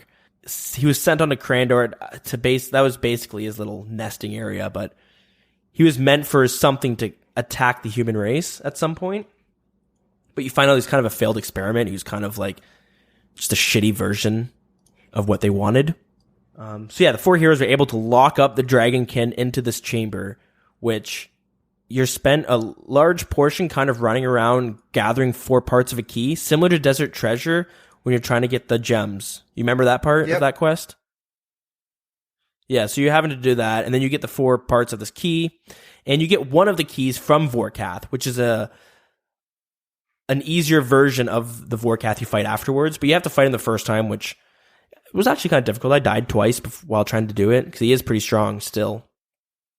So you kill him, you get your dragon key piece, and yeah, eventually you get to the Dragonkin's lair, and there is a Dragonkin there who talks about how he tells you how the Elvarg is a failed experiment, and that he's actually created a much stronger dragon force, and they're planning on basically destroying Gielinor and just destroying all the people within it. And that's their idea. After that, you're basically running around and this part is when the quest starts getting actually pretty epic. Like I thought this part was really cool. You have to run around Gielinor talking to some of the leaders of the different cities. So you talk to King Ronald of the King of Varrock, and you kind of talk about the Dragonkins, and he's kind of all shocked. I thought they were all extinct, and you're like, no, there's still some left, and they're gonna fuck shit up. So he basically tells you, okay, go run around, talk to some of the other kings and other leaders of the areas, and we're gonna amass a giant army to take out these dragons, the Dragonkins. So from there, you have to go talk to the King of Ardone. You have to talk to the King of Falador, or one of the White Knight commanders. And you have to go talk to the chieftain of the Fremennik village, or Relica, I should say. And yeah, you mass this small or big army, depending on how you want your perspective of it, I guess. But you get this army together where you guys all take to the seas on different boats. And there's like a cut, and like the first part of so this is when the final climax of the quest happens. And this part is pretty badass. Like, it was actually a lot of fun, and it was really intense. It took me maybe 2 hours to complete. So it's pretty tough. There's a bunch of different phases towards it. The first part of it is you're on the boat with the Fremenniks, and you guys are kind of sailing off towards the dragons. And while that's happening, there's like dragons flying in the air, and they're like different red dragons and black dragons, and they're kind of like shooting fire at the boats. If you've done fishing trawler, it's kind of similar to that. You have to run around patching up parts of the boat. You have to put out fires. You got to heal some of the Fremennik people who are using the paddles, the guys who are rowing. So you're doing that, like healing them, keeping them all up, and you just like keep making sure the boat doesn't sink, really. And that part is a little difficult. I think I failed it once or twice. And again, you got to pay 100K each time. I think you have to pay 100K for that. I can't remember. But anyways, yeah, you're going, and there's like, you can see like 4 other ships, and you have a ship full of White Knights. You have a ship full of Varrock guards. You know what I mean? You have a ship full of paladins from Ardone. So it's kind of cool. You guys are all sailing together, and then the cutscene happens where a bunch of other dragons come, and they just rain like fire on your boats. And it basically they sustain too much damage, and they all just kind of crash and blow up and shit like that. So after a bunch of your ships kind of crash and they just kind of get destroyed, this is the part where like you had like an oh shit moment. Like it really got, it got pretty epic. I don't know how to explain it, but it was really cool.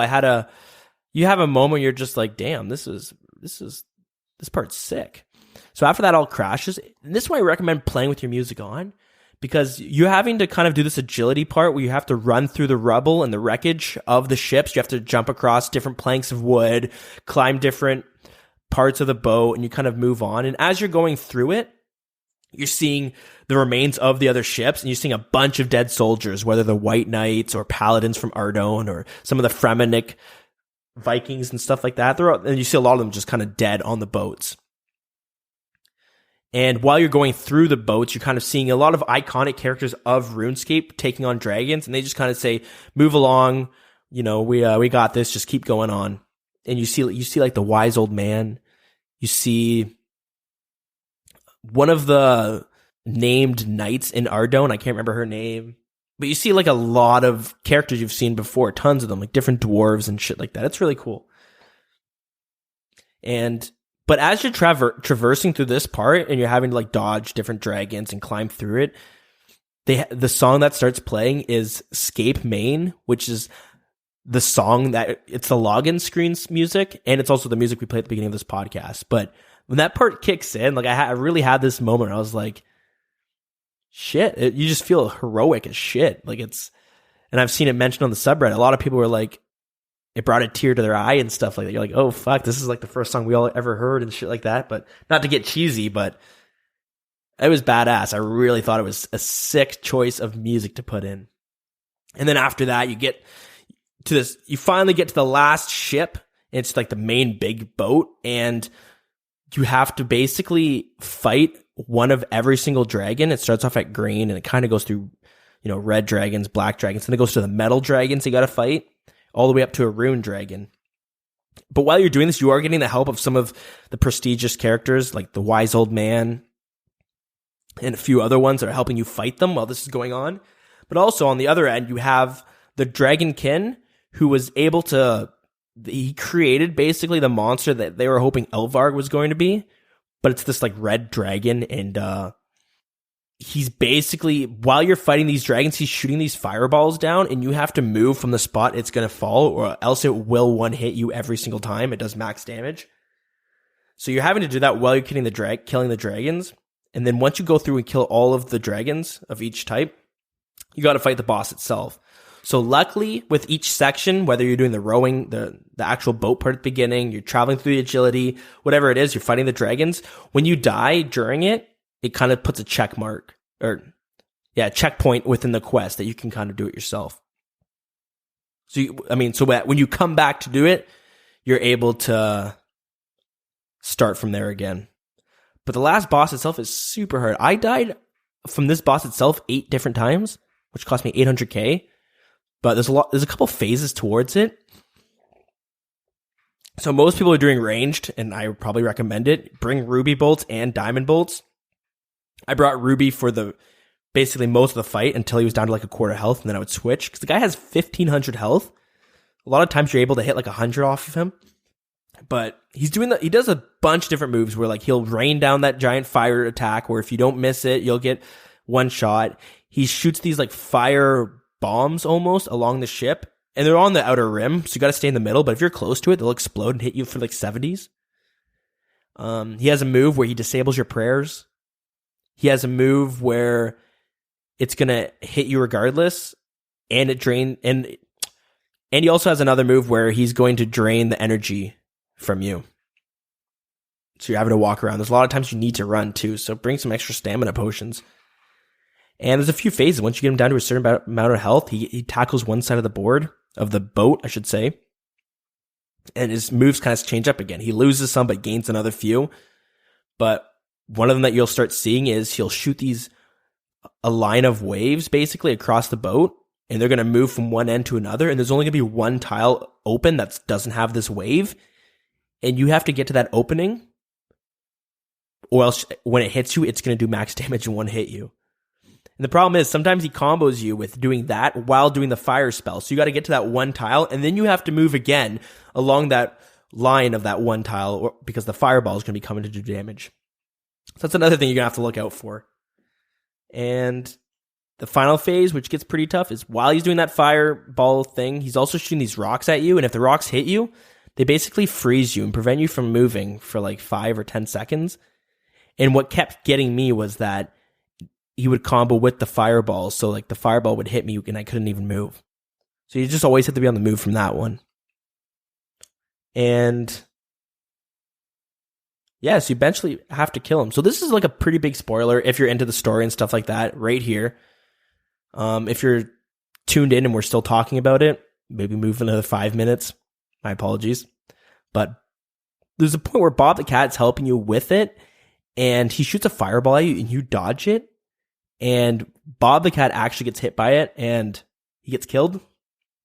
So then after you kill the boss, the next cutscene is you're in Birth Rope, and there's kind of a gravestone for Bob there.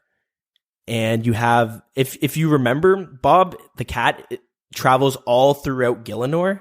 When they first made him, they didn't set his travel distance properly and give him unlimited distance for the most part and cause him to just wander around RuneScape. So you have this necklace you got to kind of find him for.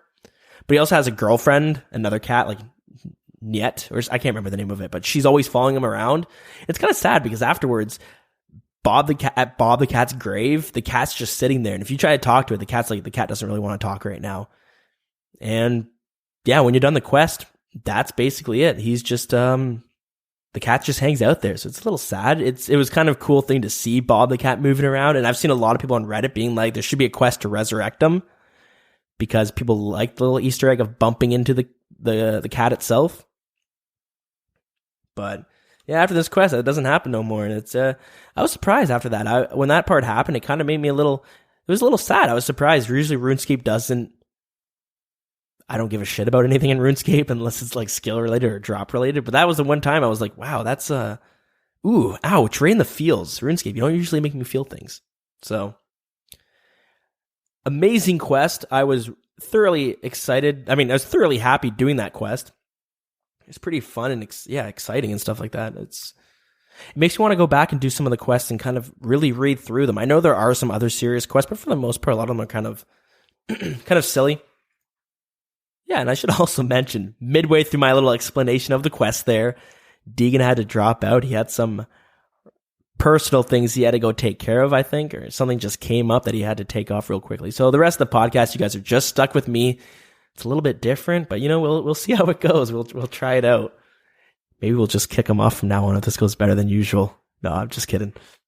Anyways, the rewards from the quest itself are 5 quest points, access to the Myths Guild, 25k smithing experience, 18k mining, 15k agility, and 15k thieving experience. And then afterwards, you can talk to somebody in the Myths Guild, and they'll give you basically 100,000 experience points to a combat skill, except for prayer. And he gives you them in 25,000 increments, so you can choose 4 different skills if you really want to. Some pretty nice rewards there. Within the Myth Guild, we talked about it before, but I'll just also mention they do have like a little Easter egg of Wook's where he's wearing his... If you don't know, he's done a lot of features within the game. I know if you listen to this podcast, you might not know who he is, but he's brought up a lot because he does pull off these pretty interesting mechanics within the game, I suppose. But when he was younger, back in, I think it was before Oldschool RuneScape, this might have been like 2010, 2013, whenever Court Beast first came out, he eventually was the first person to ever solo it. And so a little Easter egg is he's wearing that same gear that he sold it within the Myths Guild. So that's pretty cool. And yeah, so that's your little lore for the quest. And since it's just me right now, I'm going to kind of segue it on my own to the lore that we're finally bringing back. So yeah, this week we were talking about Seren. I'll quickly go through it. And yeah.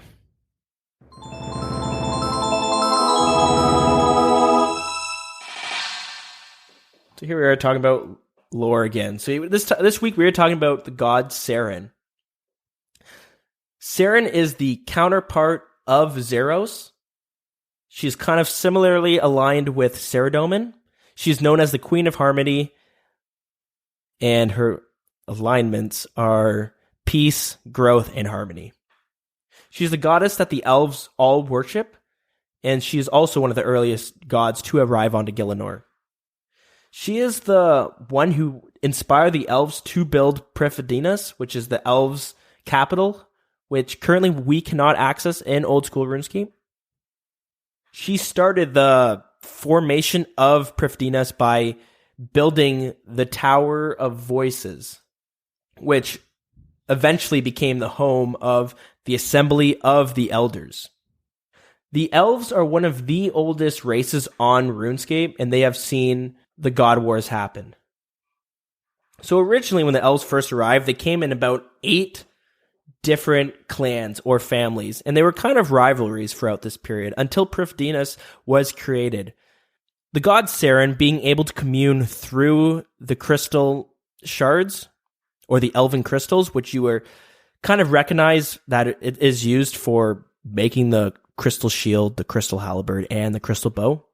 But it is told that the elven crystals are actually sentient, but the only one who's able to communicate to them is the god Seren, which kind of explains why the equipment, like whether it's the shield, bow, or halberd, why when you first get it, it becomes attached to you.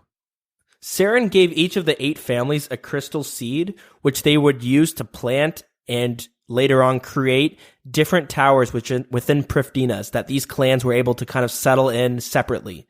And they used this city to kind of protect themselves during the God Wars and stuff like that when you saw how hostile Gielinor actually could become.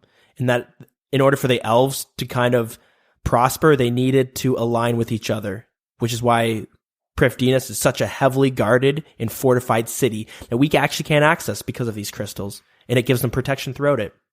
The crystal seeds were first found as a resource when the world gate was open, which gave a lot of people access to Gielinor. But after the Second Age, when the world gate closed, it gave a limited amount of these crystals throughout the lands. Luckily, these crystals cannot be destroyed completely, even though they are brittle. The reason I say they are brittle is because your equipment does break over time, but they never completely get destroyed because they just turn back into a crystal seed, which you can use again to create your crystal equipment. So for the most part, during the God Wars, it seems like Seren was able to stay out of it for the most part, at least from what I'm aware of. But the reason you see the elves kind of stick within their areas of Tyrannon is because it is a pretty forested area and offers a lot of protection outside of the actual city itself. The only problem is, as you kind of traverse through this area, you will notice that there are rebel elves that do battle each other, as a lot of the families try to reclaim old territory that they used to have. So during the God Wars, they actually were able to retreat to these forces to offer protection, and they kind of watch the God Wars from a bystander's point of view. And I think that's where we're going to leave it today with Seren and our lore. So I'm not sure what's going to be coming next week. I can't remember if we've gone through all the gods or not, but if there is another one, we will tackle that. If not, maybe we'll tackle the different races, or maybe we'll tackle the different ages. I'm not sure which one would come first, but those are both on the list. If there is something that you guys want to hear, like you're interested about the lore, let us know, and I could start going through it and coming up with some information and maybe having that prepared for a segment for a future episode. All right, and I think that's about it.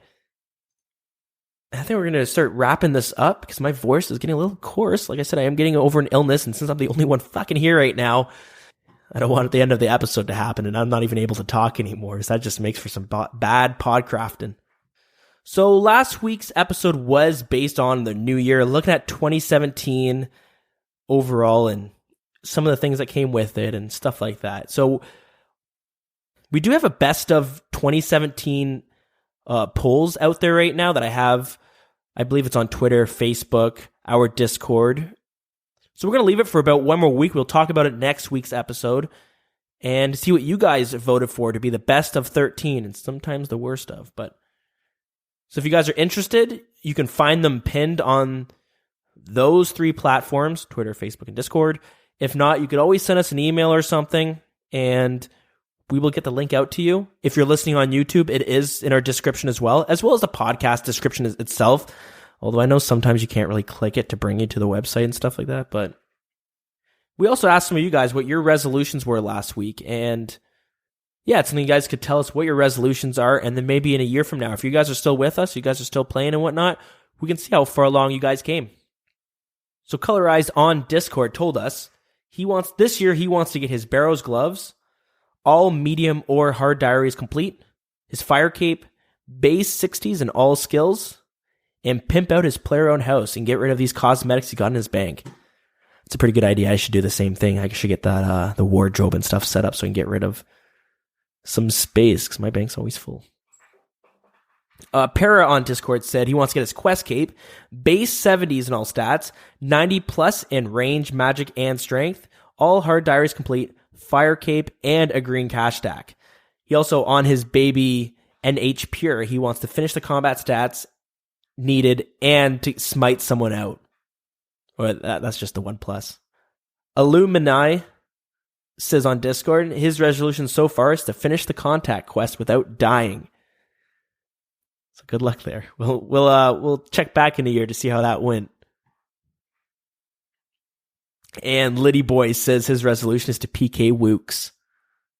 I don't know how often he's in the wilderness, but good luck out there. And finally, Barion on Discord says, for non-scape related, he wants to save more money IRL and to finish his backyard. Probably doing some landscaping. It's always got to be scaping somewhere, so that's good. And in RuneScape, it's to get his first ever 99 skill of anything and at least defeat every boss once, besides the Inferno and raids. So those are all some really good milestones to hit, and it'll be cool to see in a year how far some of you guys get. This is going to be a good year. We're going to get mobile release, so there's no excuse to not be playing 24/7, is there? Oh boy, good luck. Here goes our lives. I think that's it. We're going to wrap it up now.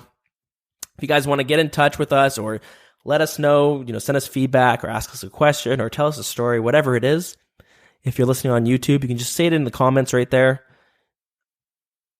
Otherwise, you can do it on Twitter at The Wilderness RS. You can do it on Facebook at facebook.com/thewildernesspodcast. Our email is thewildernesspodcast@gmail.com. Our in-game clan chat is WildCC, and we have some Discord links out there if you want to join us on Discord.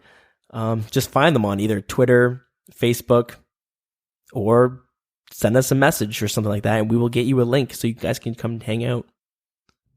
And I think that's it. So we're going to wrap it up here. Thanks so much for listening. We really appreciate it. It's always great to hear from you guys. And even if not, I'm just super happy you guys are out there enjoying this podcast. It's really cool to see. It's really nice. So, yeah, thank you very much. And until next week, episode 66. Oh, God, I'm losing my voice by the minute. Take care, guys. Much love. Bye-bye.